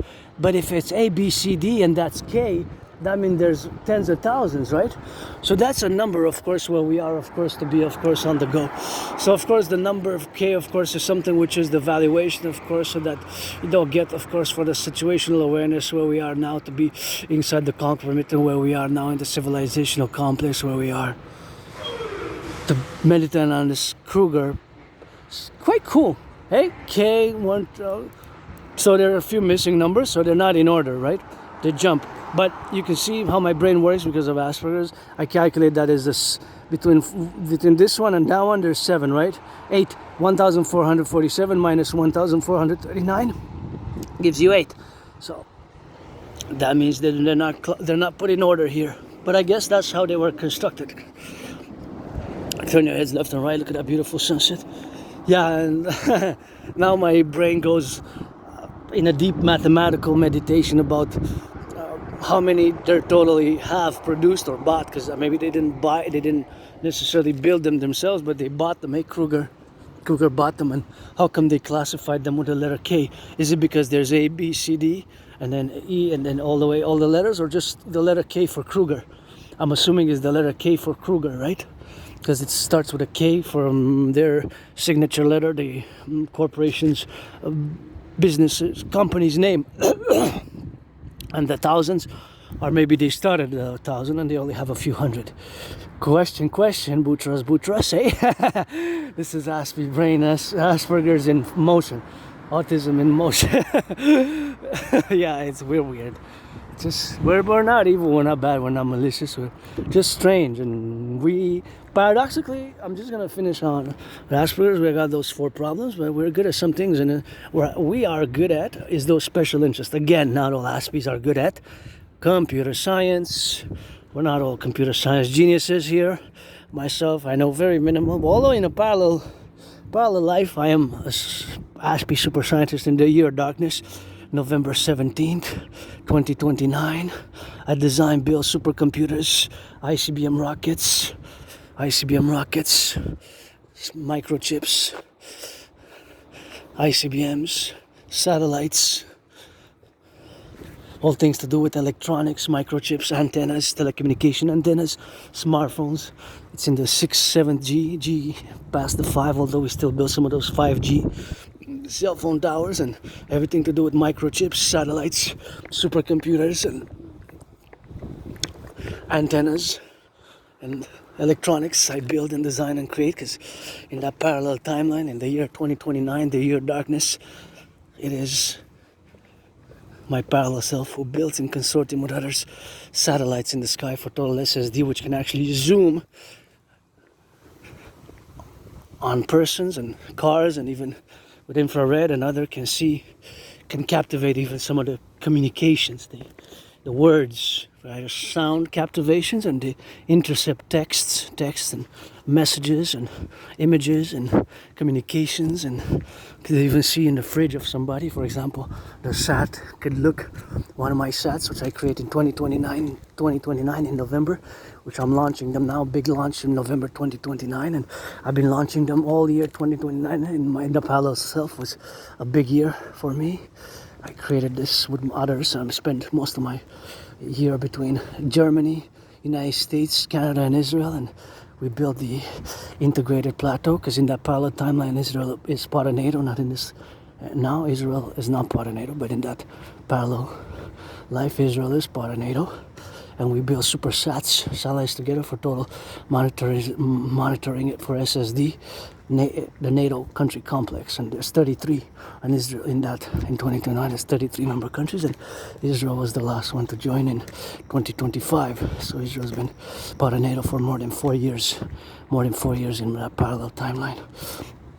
And so, for example, with those satellites, I can zoom in and see inside the house of somebody. But you're not allowed to. It's illegal, but it in theory. And we do when we are suspecting terrorists or transnational criminal syndicates who work with... There's something in 2029 which is kind of like fentanyl, worse. And it's not that it's worse, but it's kind of different, but it still kills a lot of people. Actually, it kills 1 out of 4. Like that, 1 out of 4 that... it's killing 1 out of 4 people. So we can zoom in and see in the fridge and see all the way from above the satellites all the way through the rooms, all the way in the basement. But in some places we can't, depending on what is the construction. But with those satellites we can monitor NATO, and we can zoom in on the cars and see the drivers, see how many people are in the car, and even listen to a certain degree, because it's kind of blurred up if it's in the car's driving, so that's a working technicality. But we can partially pick up, and with the AI we have, we can kind of see, even if they're in another language, we can translate in a few seconds 156 different languages, microchips. So we can basically follow the car and see what they're saying, hear what they're saying. So it's a mass constellation of satellites which I started launching in 2025 with others, military industrial super public-private partnership complex, and I started launching them about October 23rd 2025, and each year we increased, and in 2029 started February 2029 there was a quadrupling of those interconnected. But in that parallel timeline, citizens of the empire, the transnational empire, they can go from Israel, Germany, all the other 33 countries of NATO, but they have to be citizens of their NATO country, or to have lived in a NATO country for 11 years and pass the security screening.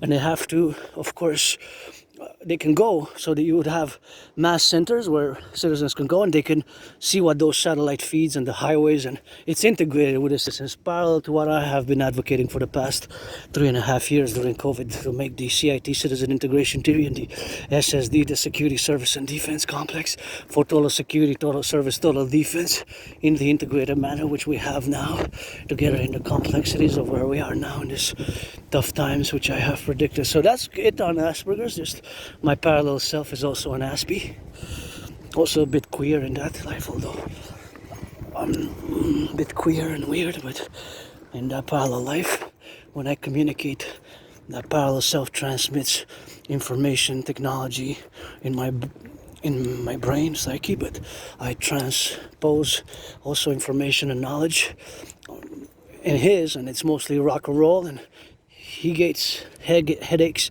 He gets headaches from my rock and roll, and I get headaches from his advanced science, technology, supercomputing, mathematical coding, and satellite building technological skills. So we get headaches. He gets headaches, I get headaches. And say, hey, you're my parallel self. What are you doing? You rock and roll. You're one of the best rock and roll, he tells me. But he can't transfer me any funds yet. Because we're not allowed. Because he didn't get any help until he was a certain age. And he was also quite struggling, because he suffered lots as an Aspie scientist, where all he knew was mathematics, science, physics, coding, and he had a tough time making friends and keeping jobs, and until he made it late in life, and he got some public-private partnership grants and from corporations, mega corporations, from corporations and mega corporations, and from governments of NATO. So it's a mass public-private partnership that my parallel self also struggled and was also at one point depressed and suicidal, until he got those grants to see his vision for this mass integrated supercomputing satellites, total surveillance grid. But it's for the greater good again. His has some benevolence, his good, but his also does it for the greater good, and also does it for the greater good. So as an ethics and morality, although my parallel self is a billionaire in 2029, but he also does it for the greater good. And he believes in charity, he finances charities across the world, but also food banks and rehabilitation for citizens finances social housing and construction work and all that. So he's charitable. Hey, there's a Super C here. Oh my goddess, you know it's been.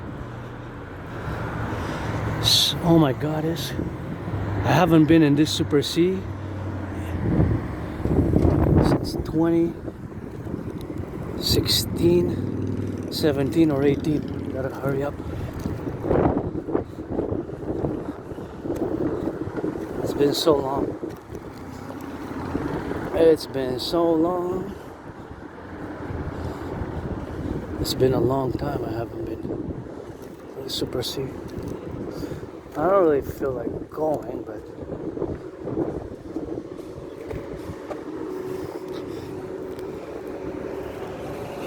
oh, this is a restaurant. P-I-N-G. Oh, when I have some money, I'm gonna take my friend here. It smells so good. It's open until 11 every day. From 11 every day. From 11 to 11 Saturdays and Sundays. If I would have money, I'm gonna take my friend here. We're gonna come eat here once. We never came to eat here. And I see there's 4 books. Okay, I'm just gonna go ask for the menu. Hold on.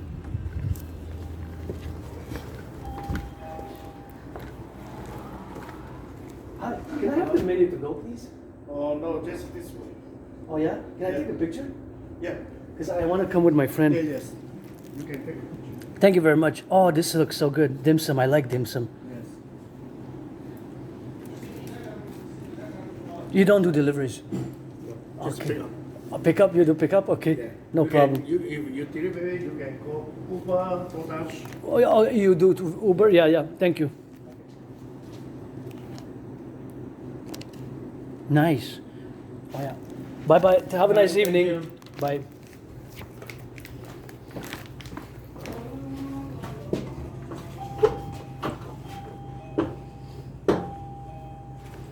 Oops. Where's the other way? See, it's clumsy. Whoop. Clumsy aspie. So I don't know if the prices look okay. I want to take my friend out there.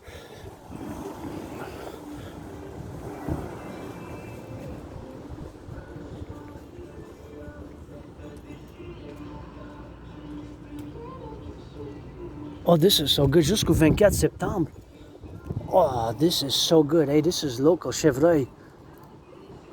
50 pounds of carrots for $4.99 is half price. You can't go better than that. You make for a family. I would just make, if I would have the Dragon Army, I would cook all of this. $4.99 for 30 pounds. This is apples. Chevreuil. I think it's Quebec products. Yeah. Oh yeah, these are for the winter. This I'm gonna come here buy, but today's the first day. But these ones, I can cook a lot, eh? These I can cook you some good Canadiana food, Quebec or Canadiana food with these. Oh yeah, it's coming on those winter, man. It's September, and those I can cook. The pepper ones I can cook. These ones I can cook. All of them I can cook. Oh yeah, I can cook all of these with you, and oh yeah, these ones I can cook that good Canadian food, man. I love cooking these during the winter. Squashes. Oh, you salt them, you pepper them. This you put in the oven. This is great Quebec cuisine, man. This is, you can, if you don't know what it is, this is from Canada, man. I can cook some good Canadian food with this. Some meat on the sides. This is, I can take it from the insides and boil it. I put it in the oven for a few hours. Not, it depends, not so much. But that I can cook. That I can cook. This I can cook, and this I can cook, and I can cook you some of that good, man. And I think I wanted to go in, maybe get some food.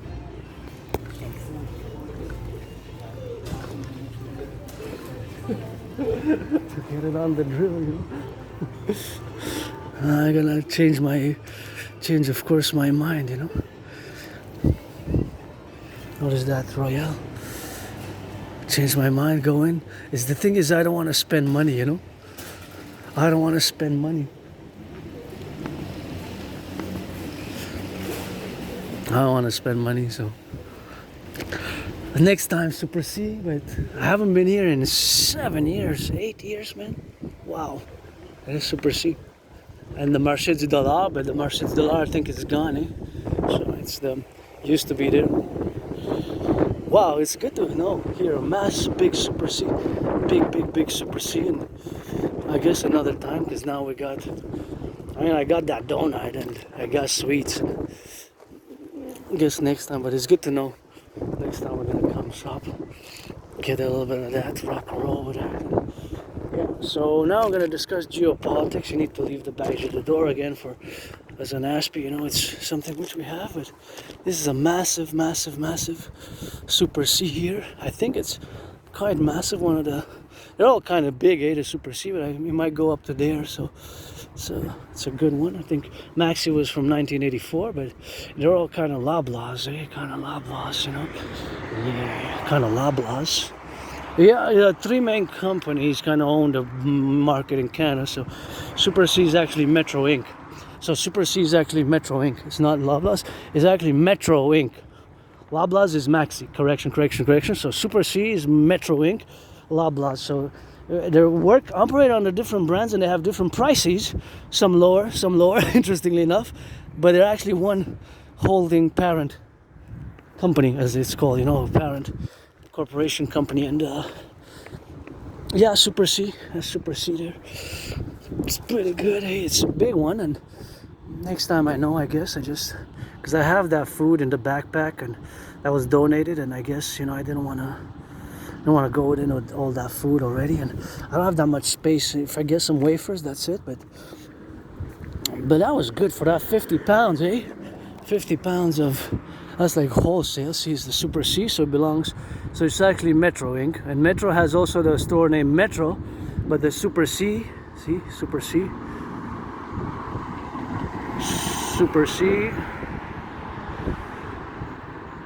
is actually owned by Metro, the parent holding corporation multinational. It's not really a holding, it's all these financial conglomerates, how they get into the multinationals and the holding companies, and the financial structure can be a bit more confusing, and I know a little bit about it. My expertise is, of course, geopolitics, but suffice it to say that you might think that you go shop at Metro, but you're shopping at Metro, yeah, but Metro also owns Super C. So you might go to Super C, think you're shopping at Super C, but you're actually shopping at Metro. And you might go to Maxi or Loblaws and think you're shopping at two different stores. And you're actually shopping at the same one. It's just different names. So you might go to Metro, or you might go to Super C, and I say, I'm going to Super C, I'm not going to Metro, I don't shop at Metro. But you are, because Super C is owned by the Metro Corporation, Metro Inc. And you might say, I'm not going to Loblaws ever, because I don't like Loblaws. But you're going to Maxi. But actually, Maxi owns Loblaws. So, see, you get how it is, how it's structured, So, but those 50 pounds of carrots, that was a good deal. 50 pounds, that was a good deal, That was a very good deal for the 50 pounds of that. And that is just something we have now to be concomitant, of course, to be, and to situate ourselves in the plurality of getting, of course, on the side of all. It's quite beautiful how it is segmented here, and I like this. This is quite nice. I guess you can come sit, you don't have to be, but this is cool. I like that elongated bench. Just gonna try it a bit. Yeah, we got a great country, really, but we're going tough times, and Quebec is great, and Montreal is great, and I died on this island, and I'm being reborn, and this is great. It just needs some color, some red and blue, but I have hope, for us, and and I know a lot of people have come and they're getting disillusioned, and it can be tough after a few years, but you become, like we became all from over the past decades, we became Canadians, Quebecers, North Americans. We became Americans in many ways, because it's North America together, and we're a new emergent civilizational collective. And although you don't know that, or some people don't know that, you're going to Super C, or also going to Metro in many ways, and you're going to Maxi, also going to Loblaws, because it's a corporate financial structure, and Canada is dominated by, I guess, the big three. Basically the big three of Canada, and yeah, we're tough times, but give some charity, give some better wages. And my DRT, The debt refusion theory is what needs to be implemented. Paradox is I'm marching here, meditating. I also have great hope, sometimes it's just that HOP, especially when I see young people laughing, enjoying, and I see acts of goodness and kindness, people holding hands, and I'm pretty joyous myself. I just financially stressed. I'm somebody who doesn't like violence, but seeing those, what gave me hope? Great joy. Seeing that 50 pound, and that's Chevre was, I heard about the farm before. I heard the name of that farm. So we got Quebec Farms. So you see the Quebec Farms local, we're able to sell it to Super C at such a price that it was 50 pounds, right? 50 pounds of carrots and apples. Half price from $9.99 to $4.99, right? So that means that per pound, if you divide it by 50, right? If you divide it by 50, 10 cents per pound. So that gives me hope. Those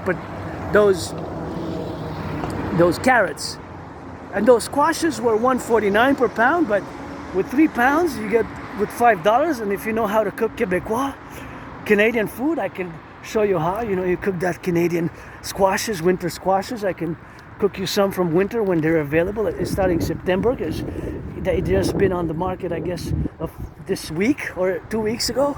But nonetheless, if you know how to cook squashes, you're cooking some of that good squashes and you add some salt, some pink sauce, some salt, and then you cook the meat. So you have to know how to cook, of course, that Canadian food. If you don't know how to cook Canadian food, then you're not going to be integrally. You're going to have to learn. Because, of course, the cooking of the meals we have now is something which we have, of course, to be in the Conquer Italy. Well, we got to think about that. You're welcome. You're welcome. She appreciated that I got out of the way for her bike. So she said thank you, and I said, you're welcome. Because she was on the bike and I had a backpack, and I got out of the way for my cousin auntie. It looked a little bit my fellow auntie, Somebody gotta love the elders as well. I lived in association facilities, and you built all this, and see how fragile all civilization become. How a crisis can just turn things around, and you get to appreciate, the tough times which we're now in, and for me, it's not that tough for me, because I've been tough, I've been living tough, hard times, man, and this, to be honest, I'm not that affected, I'm not that affected, but I can see how many people are, and goodness and kindness is a step away from balancing that karma, goodness and kindness is a step for balancing that karma.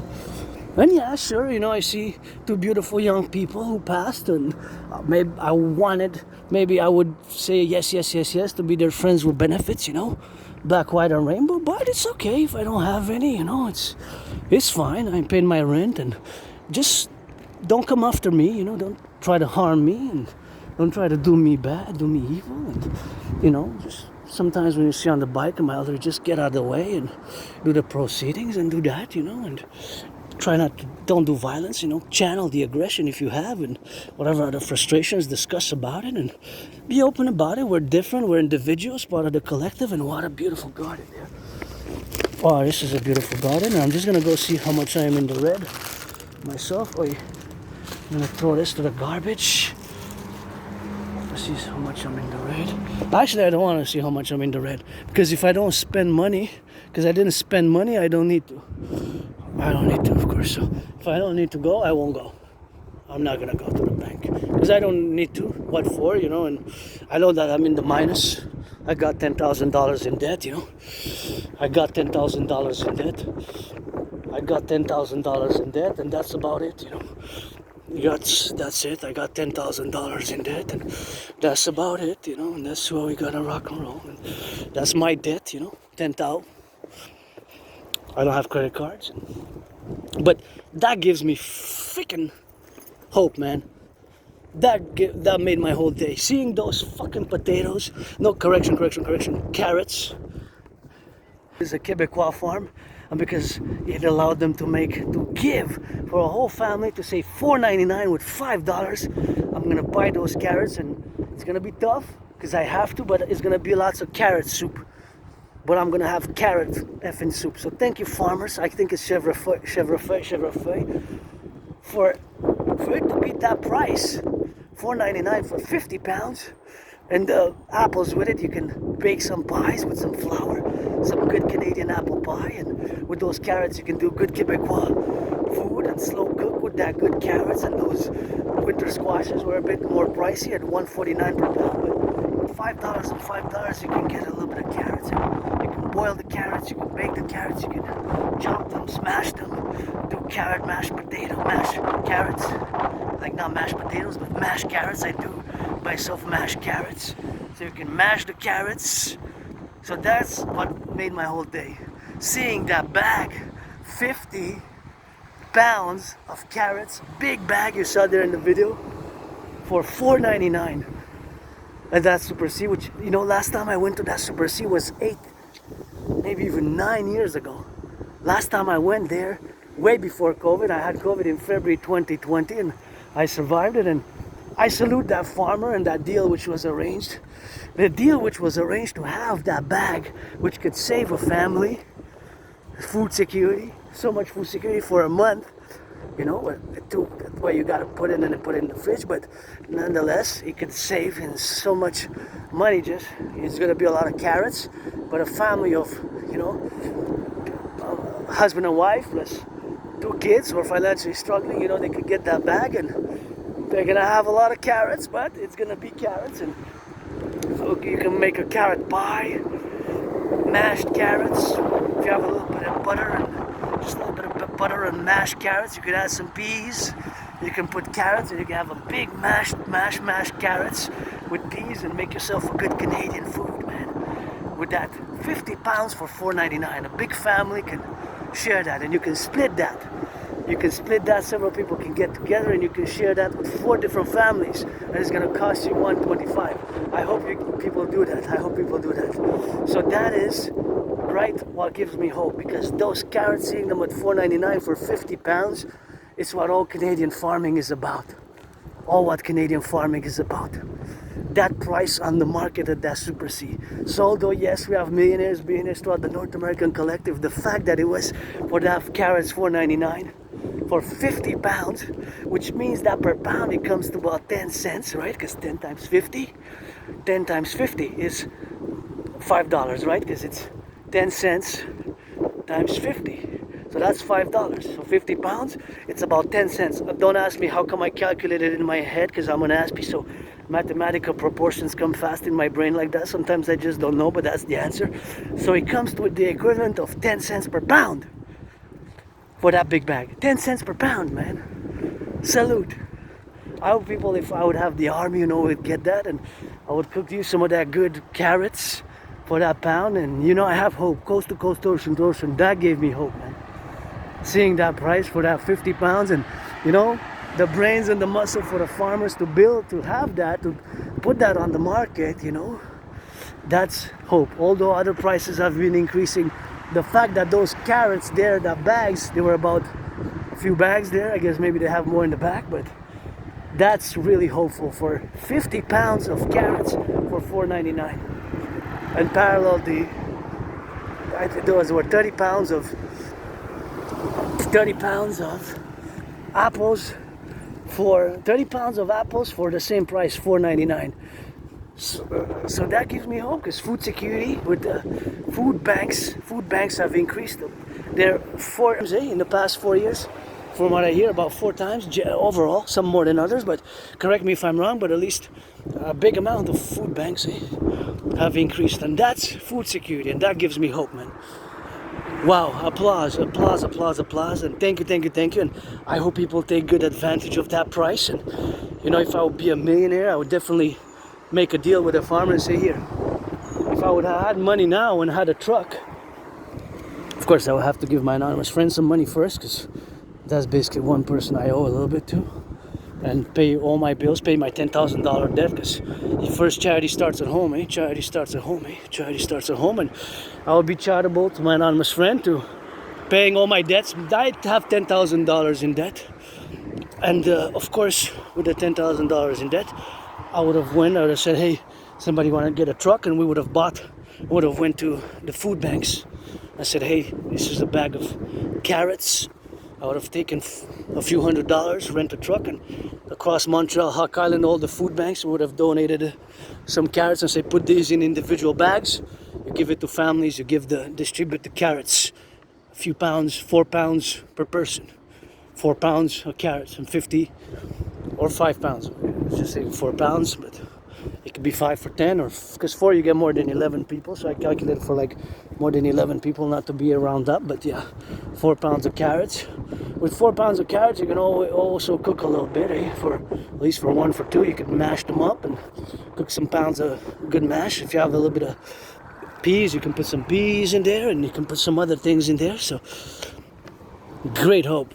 So food security, wow, 50 pounds, $4.99.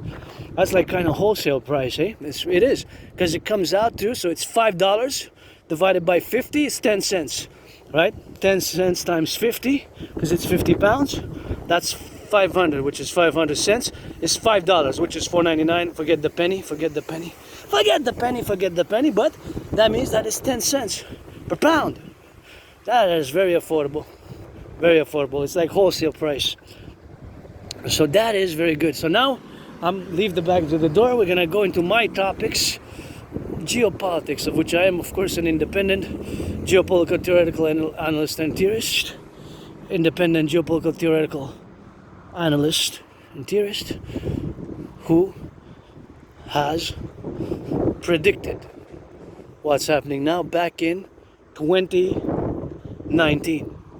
I'm referencing geopolitics here. My prediction from 2019, October 2019, yours truly, I have predicted what's happening now in a general manner, not in a detail with every detail, but in a general manner, I have predicted what's happening now. And I'm tempted to go get that wafers, but I'm just gonna make myself some oats to save some money, because I spent a bit on that remote, and I decided, my anonymous friend, we're gonna try it out if it has AA batteries, and just keep it just in case, because it's universal. It could work for universal things, and that's just what we have, of course, to do in all the matters where we are now, in the plurality of the sentiments where we are alive, and where I go conquer mitten to the mountain is over there. So although I spent not that much money, I saved, because I didn't really save, because I got a little bit of a mistake I made, and I thought it was the remote control that wasn't working. I actually switched the old batteries for the new batteries. So I guess myself, as I say, I died during COVID, and nothing that I will to go back to it. I guess I gotta fully put my new batteries, Adrian Hanna Dragon, in myself, as well, as we are headed to our new world order of the Imperial Democratic Republic of the 63. Geopolitics, leave the baggage at the door. We are entering geopolitics, my special interest, also known as an obsessive interest, and is who I am, also part of being an artist, athlete, philosopher. I am an independent geopolitical theoretical analyst, theorist, thinker, and strategies. I develop strategies for the North American Collective Civilizational Complex, and for NATO, the NATO complex. And so that's what we're going to discuss now. Going to go back in time to 2019. In 2019, in October, and I have proof for what I'm going to say next, I predicted that there was going to be an international conflagration on the horizon. So I predicted, in other words, a World War III. I have the proof, I have the video where I discuss it, and in parallelly, in a parallel manner, consequently, I also created a workout training program system to go with such a scenario where the population would need to be getting fitter and getting into shape physically. And it's a workout which I made to be simple, effective, and efficient, and which would require no gym membership. My workout has an official technical title. It is the General War Integrated Total Body Training System. The General War Integrated Total Body Training System is also known as the Draconis workout. The General War Integrated Total Body Training System is also known as the Draconis workout. It is a simple, effective workout training program system, has several layers of parameters attached to it. The parameters is, of course, that it is made for such an event, such as a World War III scenario, whereas the population would need, of course, to be mobilized and would need to be financed and incentivized to work out and get fit. So that was the creation of it back in 2019, and I have myself performed more than 372 sessions. So I myself performed more than 372 sessions of my own creative workout training program system, which of course I have made again to go in consequence with such a scenario. Finally I get to cross the street, because sometimes they come fast here, and this is a little dangerous corner, and that's why of course I have to go now on the side. So basically my workout training program system has been and I have created it to go with such a scenario. So of course back in 2019, I have produced a workout training program system created to go hand in hand with such a scenario. So that is, of course, the manifestation of it. So the manifestation of it was that it goes hand in hand with such a scenario as a World War III component to it. Attached, integrated, they go hand in hand together, right? They cannot be divorced, dissociated from each other, if you will. And I have myself performed 372 sessions. I started October 17th, 2019, before COVID. And I don't know what caused COVID. I believe it was snakes to human beings. I had it. I got triple vaxxed. I call all to please keep the protocols of COVID. Disinfect your hands. Sanitize your hands with sanitizer and bacteria. As a matter of fact, it's time for me to sanitize now, because I touched some things along the way. So we're going to put that into practice, as I urge all to keep the protocols developed during COVID, the public hygiene protocols. So we're going to get this little disinfectant, antiseptic hand sanitizer here, and put it to good use. Give me a few seconds.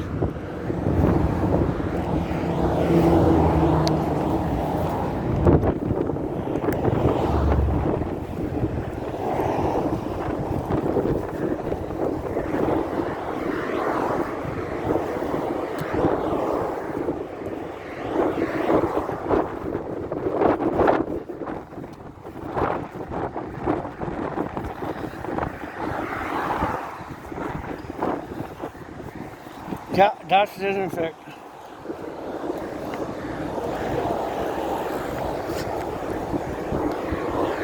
So now that we have the hands disinfected and a little bit of the red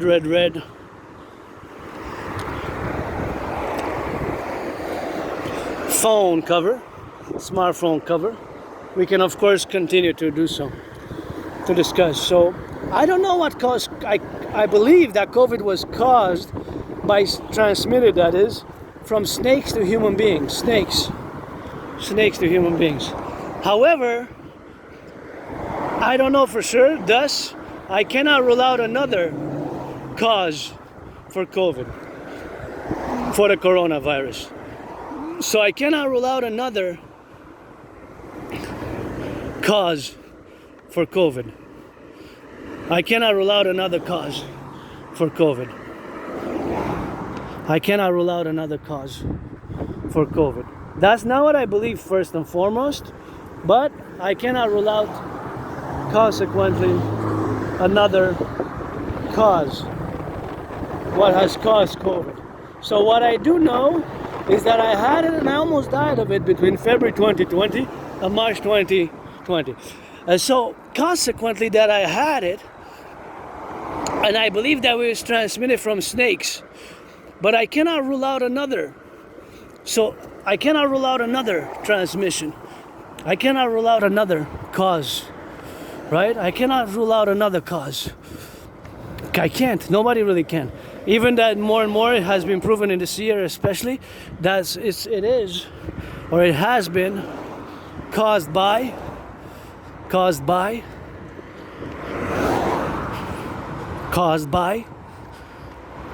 yeah, a biological,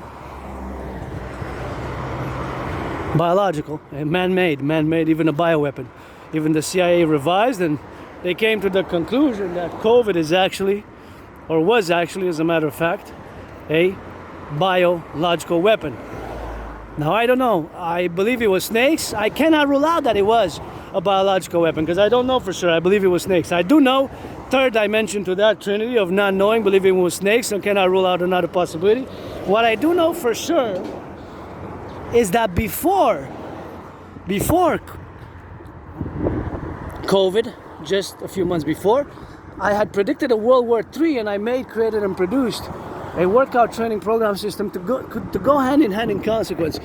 Whereas the nuclear possibility of nukes being used in this third world war, this coming international conflagration that I predicted back in October, it was 50+%. So on the plus side, while biological weaponry was more than 2/3. And there's the mountain. You can see it afar off from hundreds and kilometers and miles away across from here, from roundabout. That's where we were yesterday, atop Mount Royal, and where we're gonna go to my second home tomorrow, among top the Mistress, the forest on the mountain. And that small red dot there is where that small red dot that you're gonna see now in the video, it doesn't look that red, but that dot there, that light, that's the antenna on top of the mountain there. See that one, see there, the top of the mountain, Mount Royal, where we were yesterday, and where that super antenna. And when I discuss my parallel self life, if I'm to situate you in the timeline of the videos that I make on a daily basis, as today we're miles and kilometers away, and sometimes we point the camera and you can see how high up we're atop the mountain, and we point towards here, towards this bridge, which is the west. We're west. The mountain is northeast from us, that way. So back in 2019, I predicted there coming a world war. So I predicted a World War III and an international conflagration, and somebody's fishing there. Maybe we get some of that fish in it, and maybe not, and that's what we're gonna see, but maybe we don't, and maybe we're gonna get, of course, on that goal now for the trigonometry to get us, of course, in the appellation modus of where we are now to be. Somebody fishing in the night, in the dark, maybe fishing some of those fishes. So back to 2019. That's what I predicted, that there's a coming world war. There's a world war coming on the horizon. So the timeline that I put it is, I said in the coming 7 years. And one of the major points of it, because it was a deep academic, intellectual, sophisticated analysis, but one of the main points of it was that due to the unresolved conflicts from the 21st century, of the 20th century, specifically the Cold War period, that these conflicts were going to recommence in the 21st century, especially from the Cold War. And if you look what's happening now, right? Israel, Hamas is an organization from the 80s, which was founded in the 1980s, but only took power in 2007 in June, July, after the little few-week civil war with Fatah, another Palestinian organization. Until they took military political power, it took them 20 years, right? And then before that, when they were founded, another foundation, which was the conflict which I'm making a reference to, is the Russia-Ukraine conflict, which is also a conflict from the Second World War, post-Second World War, for the Cold War period, from the Cold War period, the 20th century. Potentially, Taiwan and China is an unresolved conflict as well, which could potentially reignite on the horizon. For some reason, I say between October 22nd and December 3rd, China is this year, they're gonna maybe make a move. I just have a little feeling about that. Not just a feeling, but consequently all the trainings that I've been doing, 4 mass trainings in just the past 3.5 years surrounding Taiwan last year, right? Encircling Taiwan last year, and the other drills and the increasing of drills. And just the other day was 31 ships and 13 planes, 44 war machines, 44 total, 31 ships and 13 aircraft just a few weeks ago, right? 44 total war machines. Doing a drill against Taiwan and simulations, and more in the past during COVID. And even China increased mass spending, military spending, and even they haven't never built so many nuclear weapons as they did in the past 4 years. I mean, in proportion to the ratio. They almost doubled in just 4 years. They doubled their nuclear warhead capability. You wonder why, how come? They haven't built in 44 years, they didn't build so many. And now just in this time they concentrated to build so many. You wonder what's going on. And I guess you get the message in geopolitical messages. We're a superpower now, and Taiwan is a rogue province, and we're gonna reunify with Taiwan, calling for reunification, right? Because that's a conflict which dates from the 20th century. It's an unresolved conflict, eh? It's an unresolved conflict. And Taiwan, it's also, the name of Taiwan officially is the Republic of China. While the People's Republic of China is PRC. But they both have China, Zhongzhou, in their name, appellation, right? In their name, they also have China. So that is something which is, we have to understand the origin of these conflicts. The origins of these conflicts date from the 20th century, right? Even Pakistan, India is from the partition of India, and their last war in 1971. But since that, they have nuclear warheads. Both are nuclear armed powers. Both are nuclear armed powers. So that was my prediction, that there's going to be, that these conflicts which were not resolved between these nation states, they're going to recommence, and we're going to, along these lines, these are going to trigger regionalization. But in my scenario, there was also the possibility of a surprise attack. Just like I was viciously surprise attacked years and years ago. I was hit in the head, hit my head on the floor, was bloodied up, and guess I survived and tried to maybe take me out, but wasn't able, I guess, in that manner. And I guess Israel got attacked by surprise, and what a hell of a response, what a hell of a retortion, what a hell of a retribution, what a hell of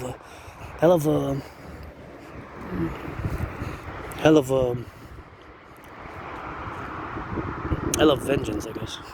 But nonetheless, they got attacked by surprise. We weren't on the ground to know all the details, but it's just I'm not on the ground with Russia, Ukraine, Russia with 300 men and women to know or to negotiate as a neutral point. And I always say NATO, part of the DMAA strategies, for years and years and years. My philosophies mostly have been for SSD, security, service and defense, for years and years and years, coast to coast, ocean to ocean, and of course NATO. But Ukraine is not part of NATO. Ukraine was not part of NATO. And of course Israel is not part of NATO. Although before October 7th, if you check my videos, I was advocating for Israel and Mexico simultaneously to join. Simultaneously to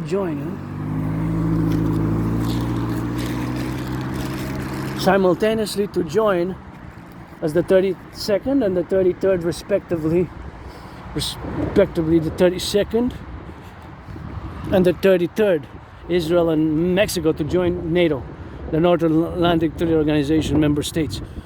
I was advocating for them to join before October 7th. Now we have to see what's going on with October 7th and the attack on Qatar, and they had a meeting with other Arab nations. Maybe they're also gonna decide to attack Israel. We never know. But regardless, before October 7th, now we're gonna see where that's going with the conflict. But before October 7th, I was advocating for Israel and Mexico simultaneously to join NATO.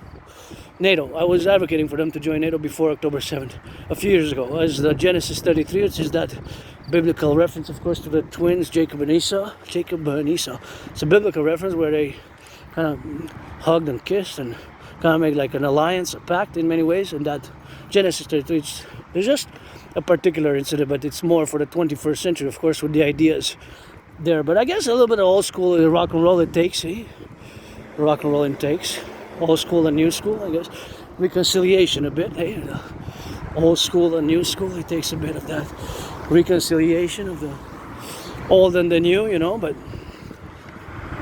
we have to make some compromise, I guess, sometimes, and public-private partnership, I guess, but it's something which we gotta be together in this, because it's quite dangerous now. It's quite a mess, many things.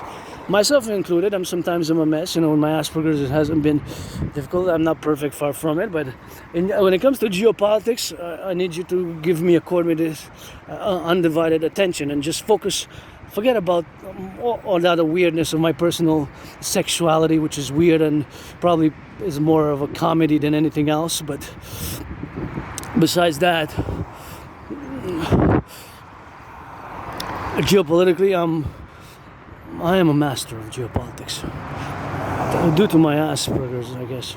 This curse turning to a blessing. So I got the proof, I predicted what's happening now. In 2019, in a general manner, I predicted it's going to be in World War III, which is going to also be fragmented along new geopolitical restructuring. So what has happened is, whether we like it or not, or accept it or not, Russia and China have, of course, together put an end to the US hegemony. Whether we like it or not, Russia and China have ended our Western US-led hegemonic rule, world rule. They ended it. It's over. We can mourn it, we can do whatever we want with that, but that's over. That's done. So it's no longer a unipolar world now. It's no longer a unipolar world. It's no longer a unipolar world post the Soviet Union's demise, fall, but it is a new world being formed with the multi-centers of geopolitical restructuring around certain ideologies, philosophies, resentments even, you know. I don't have resentments. I have moody sometimes, I guess.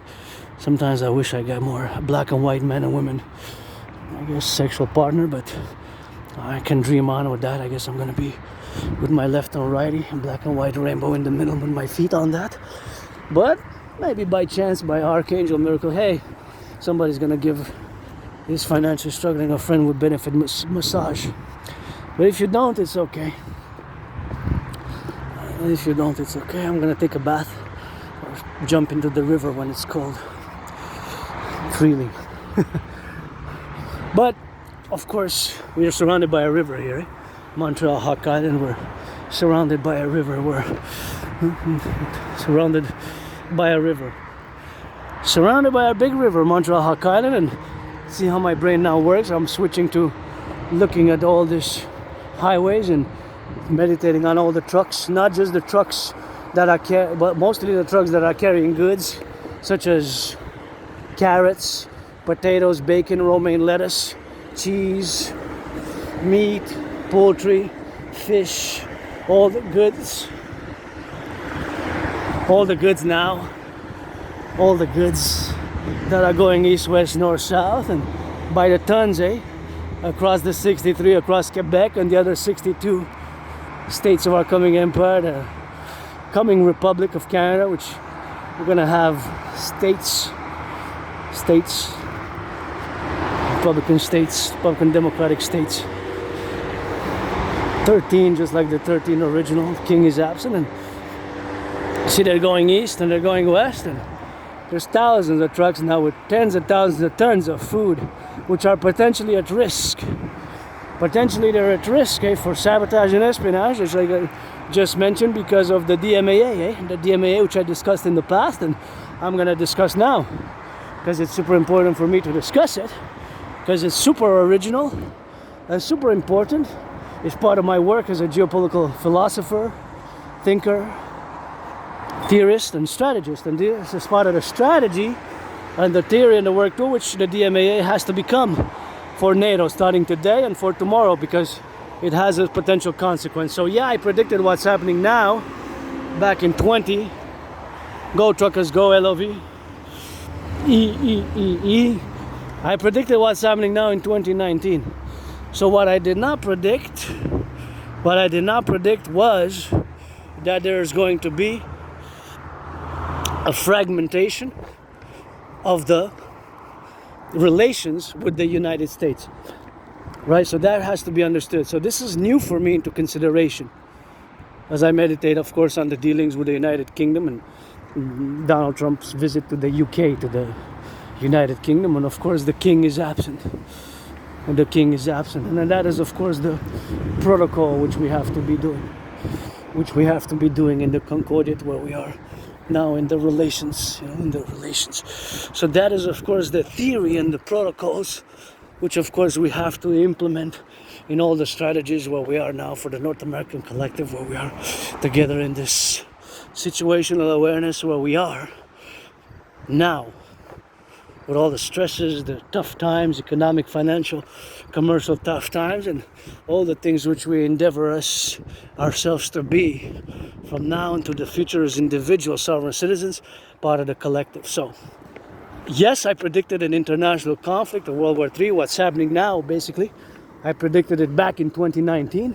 However, what I did not predict, right? I did not predict that there's going to be a deterioration of relations would the United States,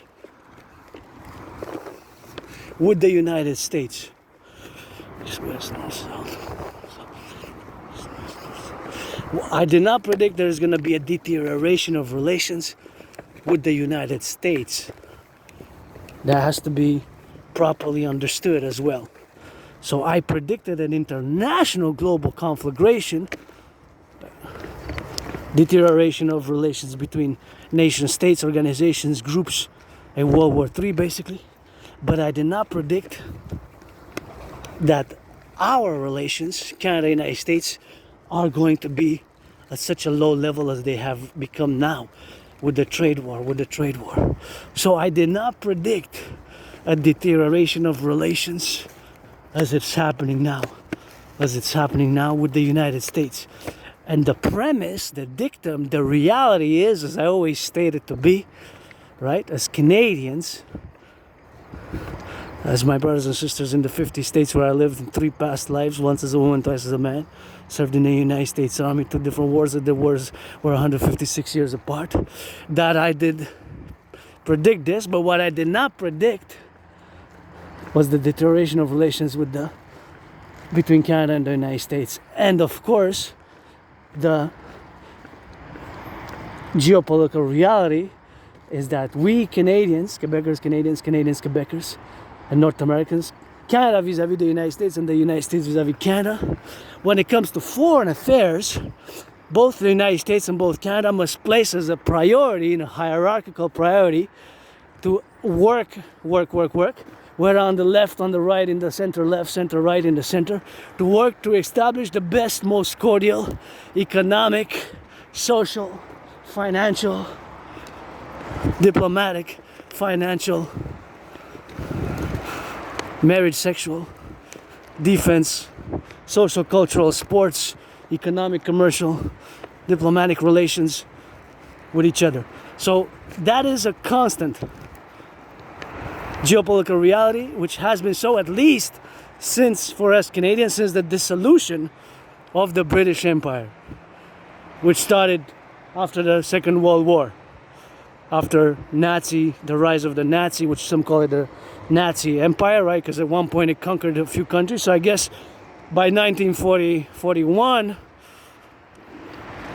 until their demise, I guess, or from after annexing Austria and conquering France, part of France and Poland, I guess from 1940 something till for about 3.5 years, they were an empire because they had conquered a lot of African countries and a lot of European countries. So yeah, at one point, but it didn't last long, the Nazi Empire. Nazi is just NSDAP, it stands for the letters of the party, the National Socialist Democratic Arbeit Party. National Sozialistische Demokratische Arbeit Party. It's just, each letter symbolizes it's an acronym, NSDAP. That's where the Nazi terminology comes from. It's actually an amalgamation of National Socialism, blended with occult Aryan philosophies, and I don't want to discuss that right now because it's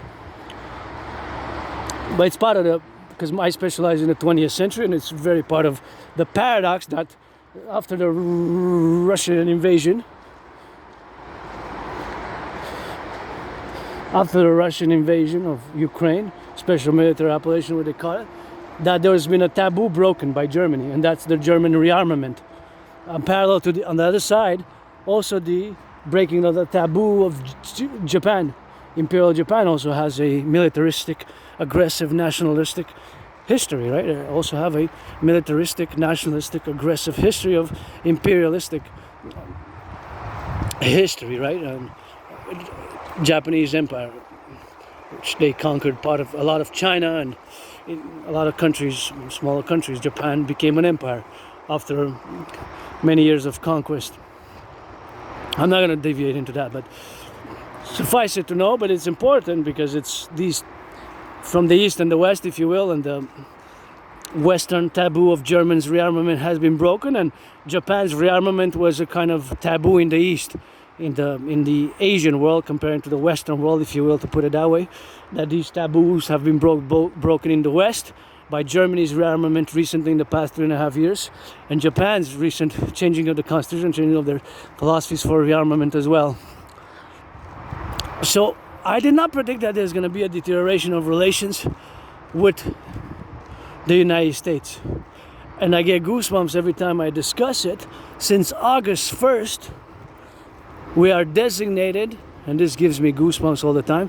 You know that Canada, since August 1st,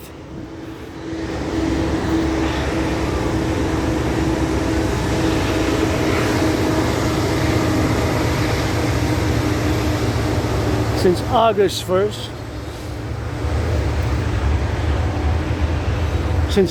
1st, we're designated by the United States administration, Trump's administration,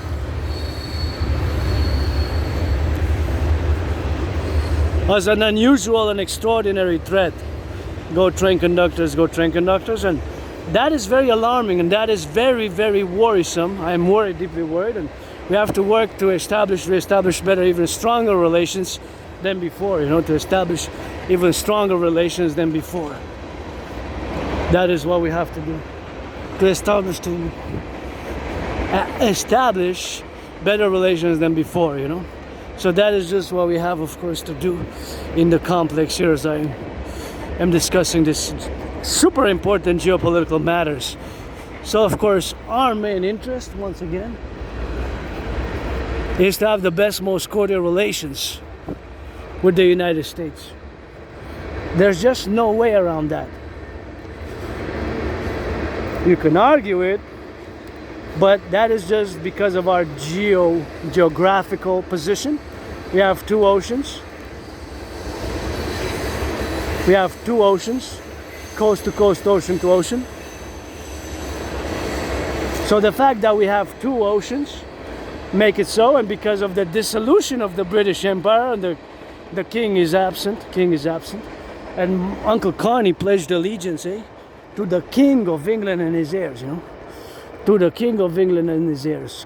King, not to the Constitution and the people of Canada, citizens of Canada.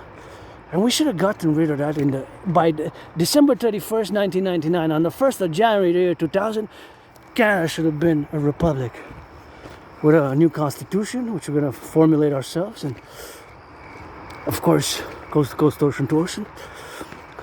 And, of course, that should have been relegated to the past. So nonetheless, we must strive, of course, to have the best, most cordial relation with the United States. We must strive, of course, to have the best, most cordial economic, social, financial, meritocratic, and military, diplomatic relation with the United States. That is just the reality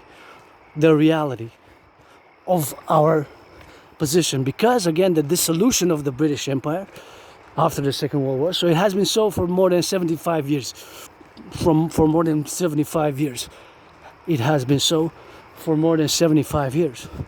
And it is so today, and will be so tomorrow, I guess, until we reach a world federation like in that Fifth Element movie. And of course, in that Fifth Element movie, where we're going to reach a world federation, and that's what we're going to be doing with that, and that's going to be doing with us to do to now. That we have to establish the best economic, social, financial, military relations with the United States. But the United States, those are my brothers and sisters, although you have a border with Mexico, it is so vis-a-vis us. That through no strong and free, we got to add some loving to that, right? So that is just the reciprocity. That is the reciprocal geopolitical perspective, reality. And of course, fundamentally, we're dealing with foreign affairs. I'm not discussing domestic internal affairs, but as the number one priority when it comes to foreign affairs, we must work to have the best, most cordial economic relations with each other. Financial relations, military relations, defense relations, social, cultural relations, sports relations with each other. There's just no way around that. That's just how it is, how it was, and for now, how it will be. So now that we are designated as an unusual and extraordinary threat, that is very alarming. Since this year, in August 1st, the motive to increase tariffs on Canada, and we are designated by the Trump administration as an unusual, an extraordinary threat.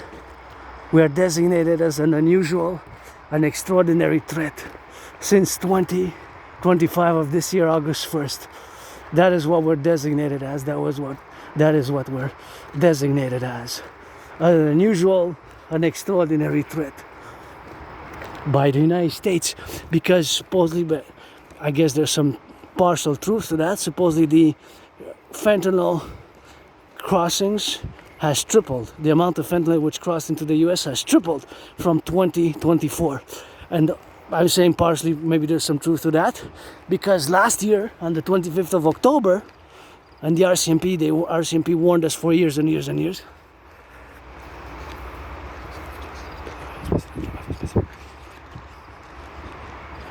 The RCMP has warned us for years and years and years. The RCMP has warned us for years, that there's a growing transnational criminal syndicate organized groups. And of course the RCMP has warned us for years about that, right?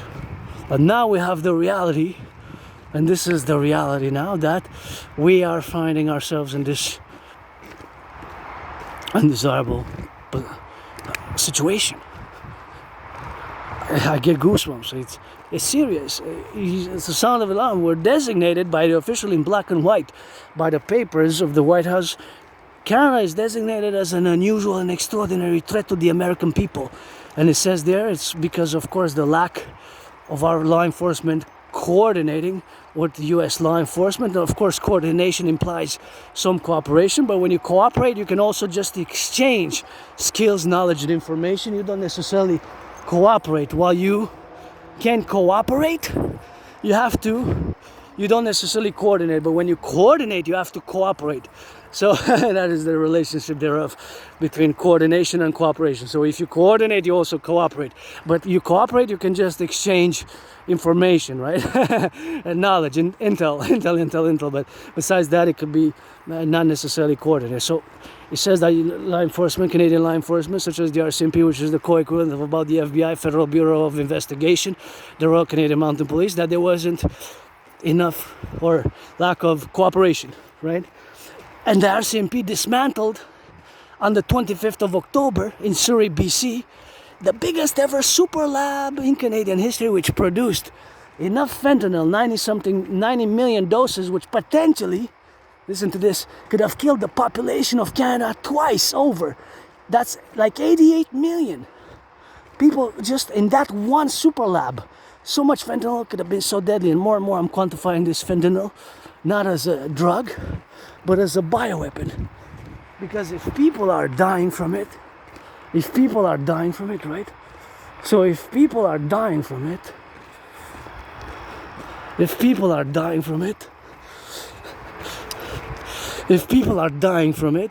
then of course people are the drug dealers, the drug kingpins. They're not really making money, that much, as I guess is the profit motive there. It's in question, right?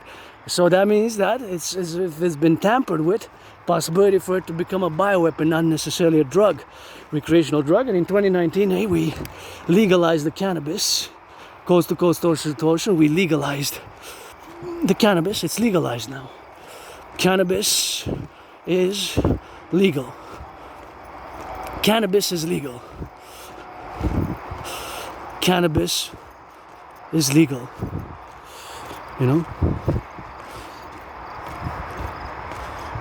The cannabis is legal. The cannabis is legal now.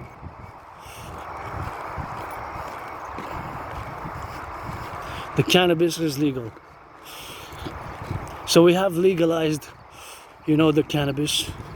But that makes me question. So now the problem is that maybe there were 5 super labs which were ran by a transnational operated by a transnational criminal syndicate organized groups.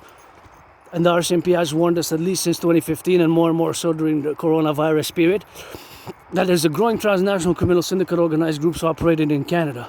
Growing transnational criminal syndicate organized groups. So now, which of course we have, maybe there was 5 total labs and we only dismantled 1 last year, the RCMP, Royal Canadian Mounted Police. And I gotta say, good job, because he could have killed me. Maybe some of that fentanyl could have killed children in the park. It could have killed my neighbors. It could have killed my anonymous friend. Could have killed any of my brothers and sisters here through North Strong and Free. And maybe some of those RCMP officers also with that fentanyl, look at their also lives at risk, because it's so deadly you can die from it, more and more unquantified as a biological weapon. So maybe there were 5, and now they dismantled 1 super lab, and there's 4 to go. There's 4 to go, there's 4 to go, 4 to go. So in that document from the White House, the Trump administration states one of the motives that there's a growing super labs operating in Canada. And the RCMP just last year proved it, that it is a reality we are facing now. Transnational criminal syndicate organized groups, we've been warned since 2015, the RCMP sounded the alarm. We are seeing a growing transnational criminal syndicate organized groups taking root in Canada, coast to coast, growing transnational criminal syndicate organized groups. They sounded the alarm since 2015. And more in the past 5 years, since 2020, 2021, and during COVID. But it's kind of rooted in 2015, eh? As I'm calling for the total Draconis 911 integrated protocols for total SSD for very many years, citizens integration or mobilization for total security, total service, total defense, in order to incorporate as a mass public-private partnership the 63 fuse, the RCMP and FBI, a mass finance, food security, mass finance fitness across the North American Collective, and a mass public-private partnership, and of course, it's time for the Republic. The king is absent. Brothers and sisters, we're heading towards a potential. I don't want to be too alarmist, but the way things are going, are we collapsing, Canada? I see more and more videos. Are we collapsing? Financially, economically, what's going on? Thank goodness I see activity. I see people working out sometimes, people kissing. I see butchers, bakers. I see construction workers. We got to mass finance the rehabilitation of the railways, of the aqueducts, of the sewers of our cities. All across the North American Collective, always for the 63. But we were warned for years by the RCMP, warned. 20 days back to 2015. There's a growing transnational criminal syndicate organizations establishing themselves in Canada, opening up shop. Last year, October 25th, what happens? The RCMP dismantles the biggest ever super lab in Canadian history. Never has been such a big one in Canadian history. Biggest ever, just last year. And they warned us for years. And now we have that reality that it affected. So maybe it's because of the DMAA, which has a C. So now I'm going to discuss the DMAA, Direct Military Assistance and Action, which is of course pertinent for our work thereof. So the DMAA, Direct Military Assistance and Action, it is consequently where we have of course now to be and to be engaged. Fundamentally, it is a geopolitical theory, philosophy frame of reference, where it has of course the theoretical frame of reference, where we have of course to dictate it, and of course we have to incorporate it throughout NATO, the North Atlantic Treaty Organization. So maybe this super lab was part of the consequence by which the DMAA has consequences. What is the DMAA? It stands for Direct Military Assistance and Action. And again, it's not consequential, of course, to other things. It's not humanitarian aid. It's not providing, of course, furniture. It's not providing sanitation pads. It's not providing food. It's not providing things, sanitation pads or tampons or baby powder or food or nutrition or elements for hygiene or products for hygiene and soap, etc., etc., etc., etc. It strictly has to do with military action or assistance from a NATO member country, or for NATO member countries together, or as NATO as a collective, vis-a-vis non-NATO member countries. So it's vis-a-vis non-NATO member countries, right? It's vis-a-vis non-NATO member countries. For example, the assistance, military assistance, providing helmets, providing munition, providing armaments, providing grenades, providing armored vehicles, etc., etc., etc., etc., by Canada or other NATO member countries, Germany, other NATO member countries, United States, to Ukraine. Ukraine was not part of NATO. It's not part of NATO. As a matter of fact, it's a collective defense security organization which has 75 years in 1949, April 1949. So it celebrated last year 75 years. But, of course, Article 5, which was invoked only once in the history of NATO, only once. Article 5 was invoked only once in the history of NATO. Article 5 was invoked only once in the history of NATO. Only once. Article 5 was invoked only once. Article 5 was invoked only once, eh? Only once. It has never even been invoked afterwards. Just gonna clear the terrain. 1, 2, 3, 4. Article 5. Article 5 was invoked only once. Just wanted to get out of the way because for my safety here, hers, their safety on the bike. Article 5 was invoked only once, right? September 11th was the only one time, only once, and never has been since, when Article 5 was invoked when the United States was attacked in a terrorist surprise attack. 9/11, the 4 planes. Never ever has it been invoked since, and that's the collective defense article. When one NATO member country is attacked, other NATO member countries of the North Atlantic Treaty Organization have to come to its aid and support. Sweden is the last one who joined. It is the 32nd. I'm not going to discuss the expansion of NATO and the fact that many countries who are part of the Eastern Bloc, aka the Warsaw Pact, Poland, Bulgaria, Hungary, Romania, right? They all joined NATO, but they were part of the Eastern. They were communist socialists before the November revolutions of 1989 and the fall of the Berlin Wall, November 9, 1989. Although the Soviet Union officially dissolved December 26 with the perestroika signing by Gorbachev 1991, and that's kind of when the Cold War ended. That's when the Cold War ended. For me, it lasted almost 45 years, almost 45. Some say 46, more. I say almost 45 years. I say 44 months and, correction, 44 years and 9 months. I say almost 45 years. So I don't mind expanding it a bit, but that's about for me on that. So basically the DMAA, back to the DMA, Direct Military Assistance in Action. It is a theory, it is a working protocol. It is a frame of reference, just like the motto of NATO states, Animus in consuelo liber, that's Latin for a mind unfettered in deliberation. Animus in consuelo liber. Animus in consuelo liber. NATO. Animus in consuelo liber. Animus in consuelo liber, a mind unfettered in deliberation. So we must, of course, deliberate my DMAA and must be put in the echelons and the protocols.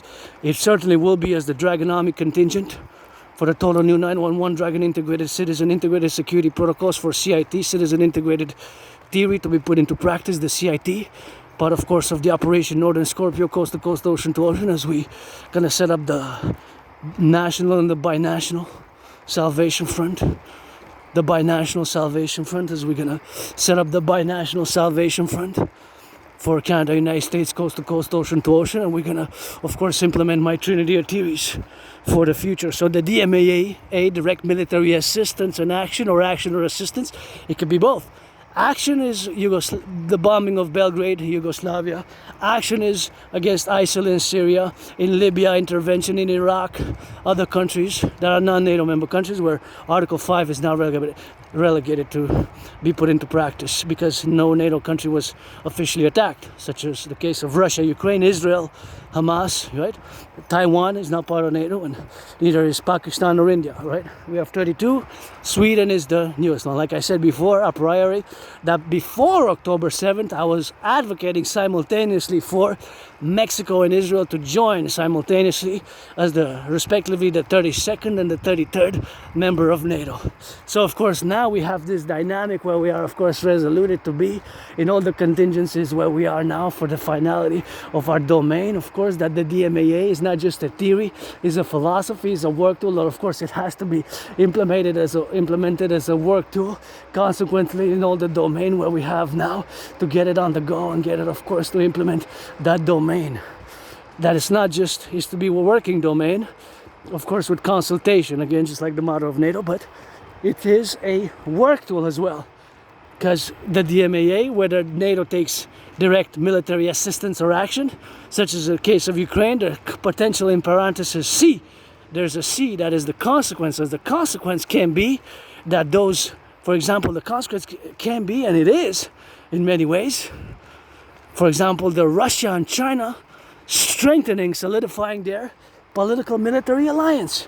So it can be the strengthening of military political alliances. It can also be that those powers with secret services, secret police capabilities, finance and support transnational criminal organized groups, for example, to set up mass super labs, fentanyl labs in Canada to decimate a vast, considerable amount of the population with the scourge of fentanyl.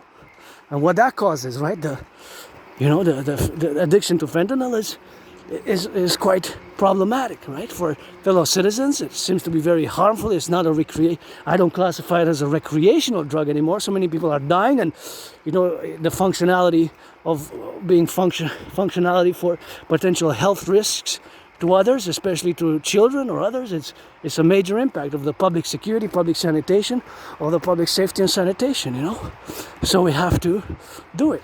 I'm not discussing public safety, but like safe injection sites.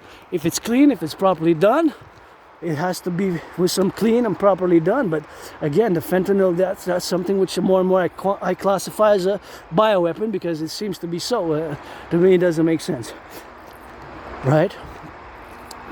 So that is the DMAA, Direct Military Assistance in Action, and its potential consequences, such as the financing of transnational criminal syndicate organized groups by nation states because of NATO's assistance or action vis-a-vis their conflicts, and because it's military assistance or action, it has caused direct harm to the soldiers, the military forces of the adverse army. So thus, the government of that adverse army takes covert action, perhaps by secret police, or even financing transnational criminal syndicate organized groups, mafia groups, transnational criminal syndicate organized groups, to facilitate, to build super labs. And look where that got us now. We're designated Canada as an unusual and extraordinary threat by the United States, which still is a superpower, not the only superpower anymore. Hegemony of the United States has ended with the Russia-China alliance and China's military rise, right? We see from its military parade. Interesting enough, I have to look at it again this weekend. I was looking at the tens of thousands of soldiers. Tens of thousands of soldiers marching. It was like, wow, what a capability. But I didn't even see one black man or woman serving, not even one black person, or woman or men of color, blacks. My brothers and sisters were blacks in our empire. In the Dragon Army, I want to have blacks, men and women, and just like we are in North America, black, white, and rainbow, and my neighbors are blacks also, and of our empire, or the 63 is the 13.4% of our brothers and sisters are blacks. But I was looking at in China, and I didn't see even one of the tens of thousands. So it shows you that we're dealing with a different civilization than ours. A different, not negative, not bad, not evil. That's not what I'm saying, nothing like that. Just different. Just I'm like different, but I'm a North American. I'm a Canadian American, I guess from that NATO, But I'm pretty much from the island of the Hawk, as our empire's dual headquarters with Washington State is going to be in the coming of the Democratic Imperial Republic of the 63. What? Coast to coast? What? Ocean to ocean. What? Coast to coast? What? Ocean to ocean. What? Coast to coast? Ocean to ocean. What? This is Atlantic, Pacific, nothing else. What? Coast to coast, ocean to ocean. 63. Pledge of Allegiance, Legions B.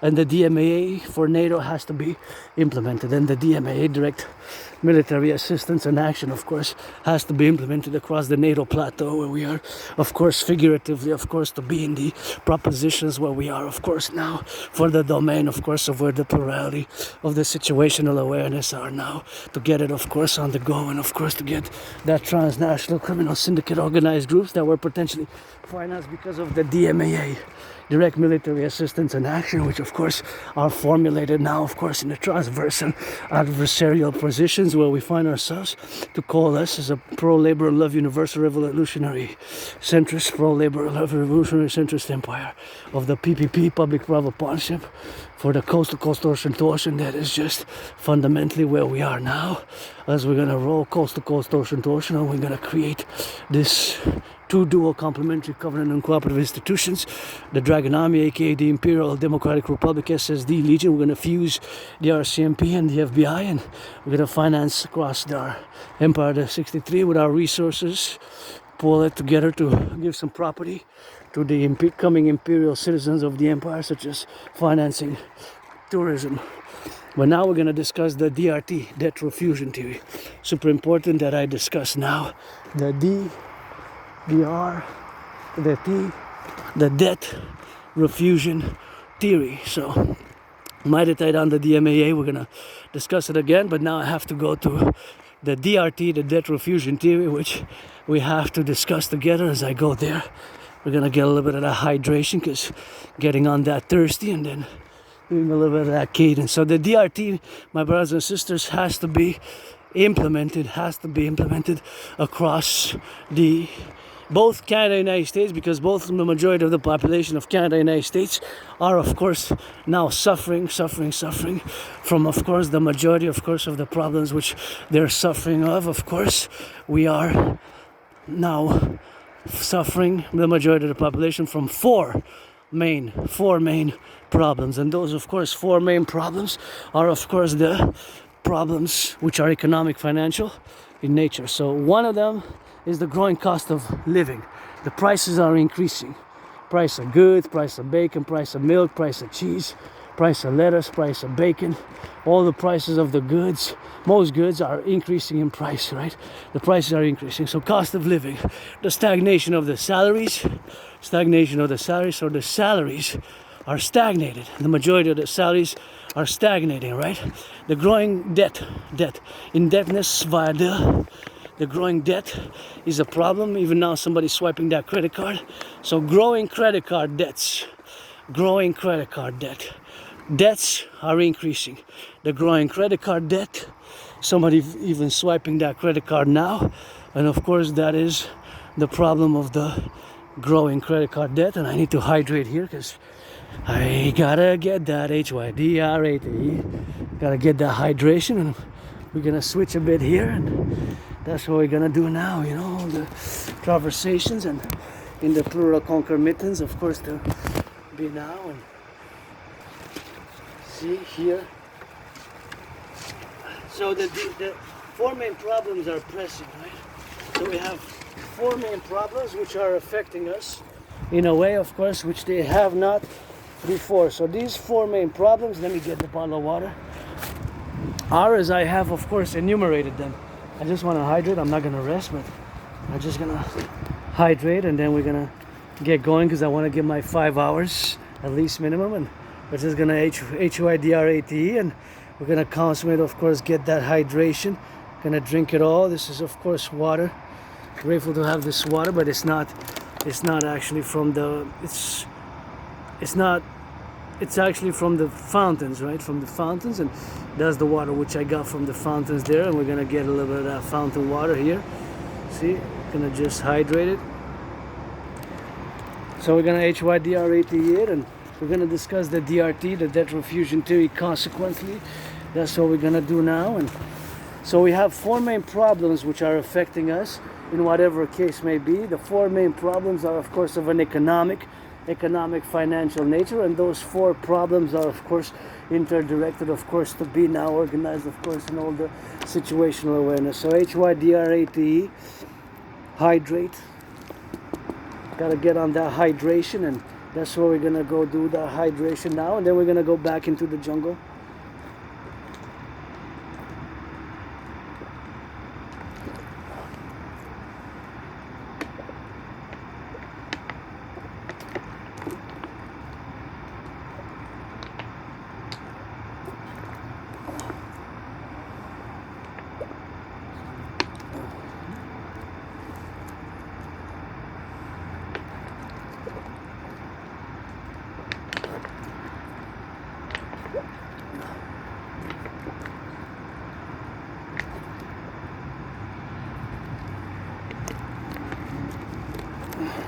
There it is, 500 milliliters. That's what's important, you know. Hydration is super important. So now that we are well hydrated, we can back it up, and that's why I wanted to come and see, get a hydration here. And now that we're gonna get back to the DRT, that's what we're consequently gonna get. And that, of course, what we're gonna get doing with that, and that is something which we're gonna have on that final, you know, to get now. because we have four main problems which are pressing us, of course, and those four main problems are consequently the four main problems where we got. I'm gonna go back. Interest. That's what we're gonna get doing with that, and get back into the lights. That's what we're gonna do, you know. So that is the consequential position where we are now. So that is just the DRT, which we're gonna explain it now. Now that I drank water, I guess it's perfect because I'm gonna be well hydrated in order to discuss it. So the DRT, debt refusion theory, integrates monetary integration theory. The motive which we have to implement it by nationally, both Canada and United States, is because, of course, fundamentally, in essence, the DRT incorporates it's the solution, because both Canada and United States, we face majority of citizens face those same four problems, of which are the growing cost of rents. Myself, my rent increased between 6 and 10, so I'm not going to be able to divulge, of course, whatever the case exactly for my number. The growing cost of rents, the growing cost of living, the food, the bacon, the cheese, the bread, the eggs, the milk, they're increasing. The cost of living is increasing. The third, of course, is the stagnation of the salaries. That's why we see more and more strikes, because we can't keep up. Even the price of gas, February 2020, the average price of gas was 93 cents. Now it's 166, 163. Variates between 159 and 167, 169. So about average is about 163, 64. So mass. It's more than 70%. Only average salary increase in the past 5 years has been 4%. So you can imagine just the cost of gas, how much it sucks from the purchasing power of the individual citizen consumer, how much it sucks from the purchasing power of the individual citizen consumer, how much it sucks from the individual power of the citizen consumer, how much it sucks. So that's the solution. There's no other solution. Hey, tomorrow, Friday, we could have a Black September crash, Black October crash, Black November crash, Black December 3rd crash. By December 3rd, 3 p.m., maybe the crash has already crashed out. Our Canadian or the world economy, global economy, Canada, United States stock market crash. Already layoffs, public and private mass layoffs, It's a problem. The DRT is the solution. So here it is explained. The DRT incorporates monetary integration theory. It takes a public-private partnership. It's going to take my brother Scorpio Bill Gates. It's going to take BlackRock and Blackstone, are two financial institutions which split after 1989. After 1989, they split. And now, of course, after they split, now they work together still, but they're basically what I'm saying is both public and private institutions, tech institutions, financial institutions have to work together. So that is what we're going to do. We're going to do this. We're going to implement the DRT. I explain it to you now. So we're going to take all the public and the private debt, my 10,000 included, to the RBC, your debt, my debt, your debt, coast to coast, ocean to ocean. All the public and the private debt, coast to coast, ocean to ocean. All the public and the private debt, coast to coast, ocean to ocean. We're going to convert it into US dollars. All the public and the private debt, we're going to convert it into US dollars. And we're going to convert it into US dollars. We're going to add it all together, convert all the public-private debt into the US dollars. We're going to add it with the public-private debt of the US. So all the public-private debt of Canada with the public-private debt of the US. But we're going to have to add all the public-private debt of Canada and do the conversion into US dollars. That we're going to add together with all the money in circulation, and we're going to create a new central bank. Just like they did in Europe, but for North America, Canada, United States, the Imperial Republic Central Bank. We're going to issue a new currency based on the value of the US dollar, the UE. U.universal, E.exchange, U.UE. U.universal, E.exchange, U.UE. The UE. U.universal, E.exchange, U.UE. The universal exchange unit. So of course the universal exchange unit, U.universal, E.exchange, U.UE. The universal exchange unit is going to have the value of the US dollar. The universal exchange unit is going to have the value of the US dollar. The UE. U.universal, E.exchange, U.UE. The universal exchange unit is going to have the value of the US dollar. The UE, universal exchange unit. We're going to set an interest rate level of 10%. we're not gonna be able to have more than 10%. With this money, we're gonna get rid of the border, do a great census of Canada, United States. We're gonna fuse the RCMP and the FBI. We're gonna create the Imperial SSD Legion, the Dragon Army, parallel to the Dancing Goddess Army, the DGA Dancing Goddess Army. The DGA, the Dancing Goddess Army, of course, conquer Italy. To the DGA, of course, we're gonna have the DGA, the Dancing Goddess Army, the Imperial Integrated Dance League. We're gonna, of course, have to be, of course, in conquer Italy, where we are now with the resolution, of course, to get it on the go and get it on that rock and roll to implement the DRT for the debt refusion tree. We're gonna create the UE in consequence, the Universal Exchange Unit. The UE, the Universal Exchange Unit, which is gonna have 10 maximum, not going to be able to be more than 10 afterwards. 10 maximum interest rates, 10 maximum interest rates. And then we're going to rebuild the infrastructure, build the bridges, build the aqueducts, mass finance citizens fitness, mass finance people working out, training and exercising, mass finance fitness, mass finance workout, mass finance the workout, training, exercising, mass finance, of course, people to work out, people to train, mass build, of course, rehabilitate the criminal population, those who are willful and those, of course, who have not 44 convictions in the past 11 years. We're going to do a census. We're going to create a new imperial passport, imperial ID of the Imperial Republic of the 63. We're going to set up the National Salvation Front of Canada and the binational, because it's binational really, because both twins, Canada, United States, a big family, soeurs, freighters, soeurs. For our empire, of course, is going to be Democratic Republic. We're going to finance people to work out, finance fitness, finance the rebuilding of our infrastructure, rebuilding of our bridges, healthcare, mass finance, the rehabilitation of those who have a willingness to rehabilitate. We're going to finance food, housing, and transport, and people to rehabilitate who have been involved with drugs, addictions, with homelessness. We're going to mass finance construction workers. We're going to build the buildings. So it's them that are going to finance. We're going to finance them and get some rock and roll and loving for the construction workers, because money is to buy, sell. So the UE, Universal Exchange Unit, is as a unit of exchange. Universal Exchange Unit is as a unit of exchange. And that's the new imperial dollar, which is going to be called the UE, or we can call it imperial dollar. The value of the US dollar, we're going to set an interest rate level of maximum 10%. And it's not going to be able to be higher than that after we do this implementation of the DRT. We're going to mass build the Imperial People's Coliseum on the Canadian-US border. It's going to be 11 times bigger than the Caesar Superdome, Caesar Super Palace, where my 49ers, of course, lost in that Super Bowl 47, aka Blackout Bowl, aka Harbor Bowl, aka Blackout Bowl, Harbor Bowl or Bro Bowl. The Super Bowl 47 has several nicknames. So on the Canadian-US border, me and Donald Trump, we're going to fight in the boxing match, and we're going to inaugurate it. Me and Donald Trump, we're going to fight in a boxing match, and we're going to inaugurate it. Me and Donald Trump, we're going to fight it out to inaugurate the biggest ever sports arena for sportists in perpetuities 24/7. We're going to have sports and celebrate monthly our workers, construction workers, bakers, butchers, nurses, doctors, firefighters, plumbers, electricians, all the welders, all those involved in the construction, distribution of food. And that's what we're going to do. We're going to build a forgotten goddess temple, and we're going to set up the Imperial Tourism Ministry, part of the four main ministry for total SSD, implement Operation Northern Scorpio, build more satellites.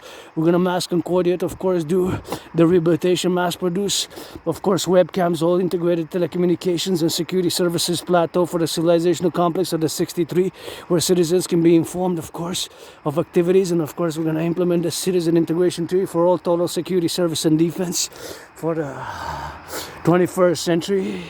We're going to rehabilitate the population, rejuvenate and mass rebuild the bridges, the aqueducts. Going to get rid of the border, do a census. We're going to give some amnesty and some citizenship, imperial citizenship, amnesty and imperial citizenship. Of course, if you have 44 criminal convictions, then we're going to implement Operation Dracula on that. So that's going to be a bit different on the hop. So that's what it is. Pledge your allegiance. We're going to create the Dragon Army, aka Imperial Security Service and Defense Legionis, with the Dancing Goddess Army, the DGA, for environmental action and education, the Imperial Integrated Dance League. Dancing is my favorite sport. Priestess, God bless, Goddess kiss our coming empire. Adrian Hanna Dragon, keep my name out of their mouth if it's not for a blessing. The DRT is the solution, the only solution actually. The debt refusion theory for the creation of the UE, the Universal Exchange Unit. That's what it is with that rock and roll. That's how it is on that. LOVE.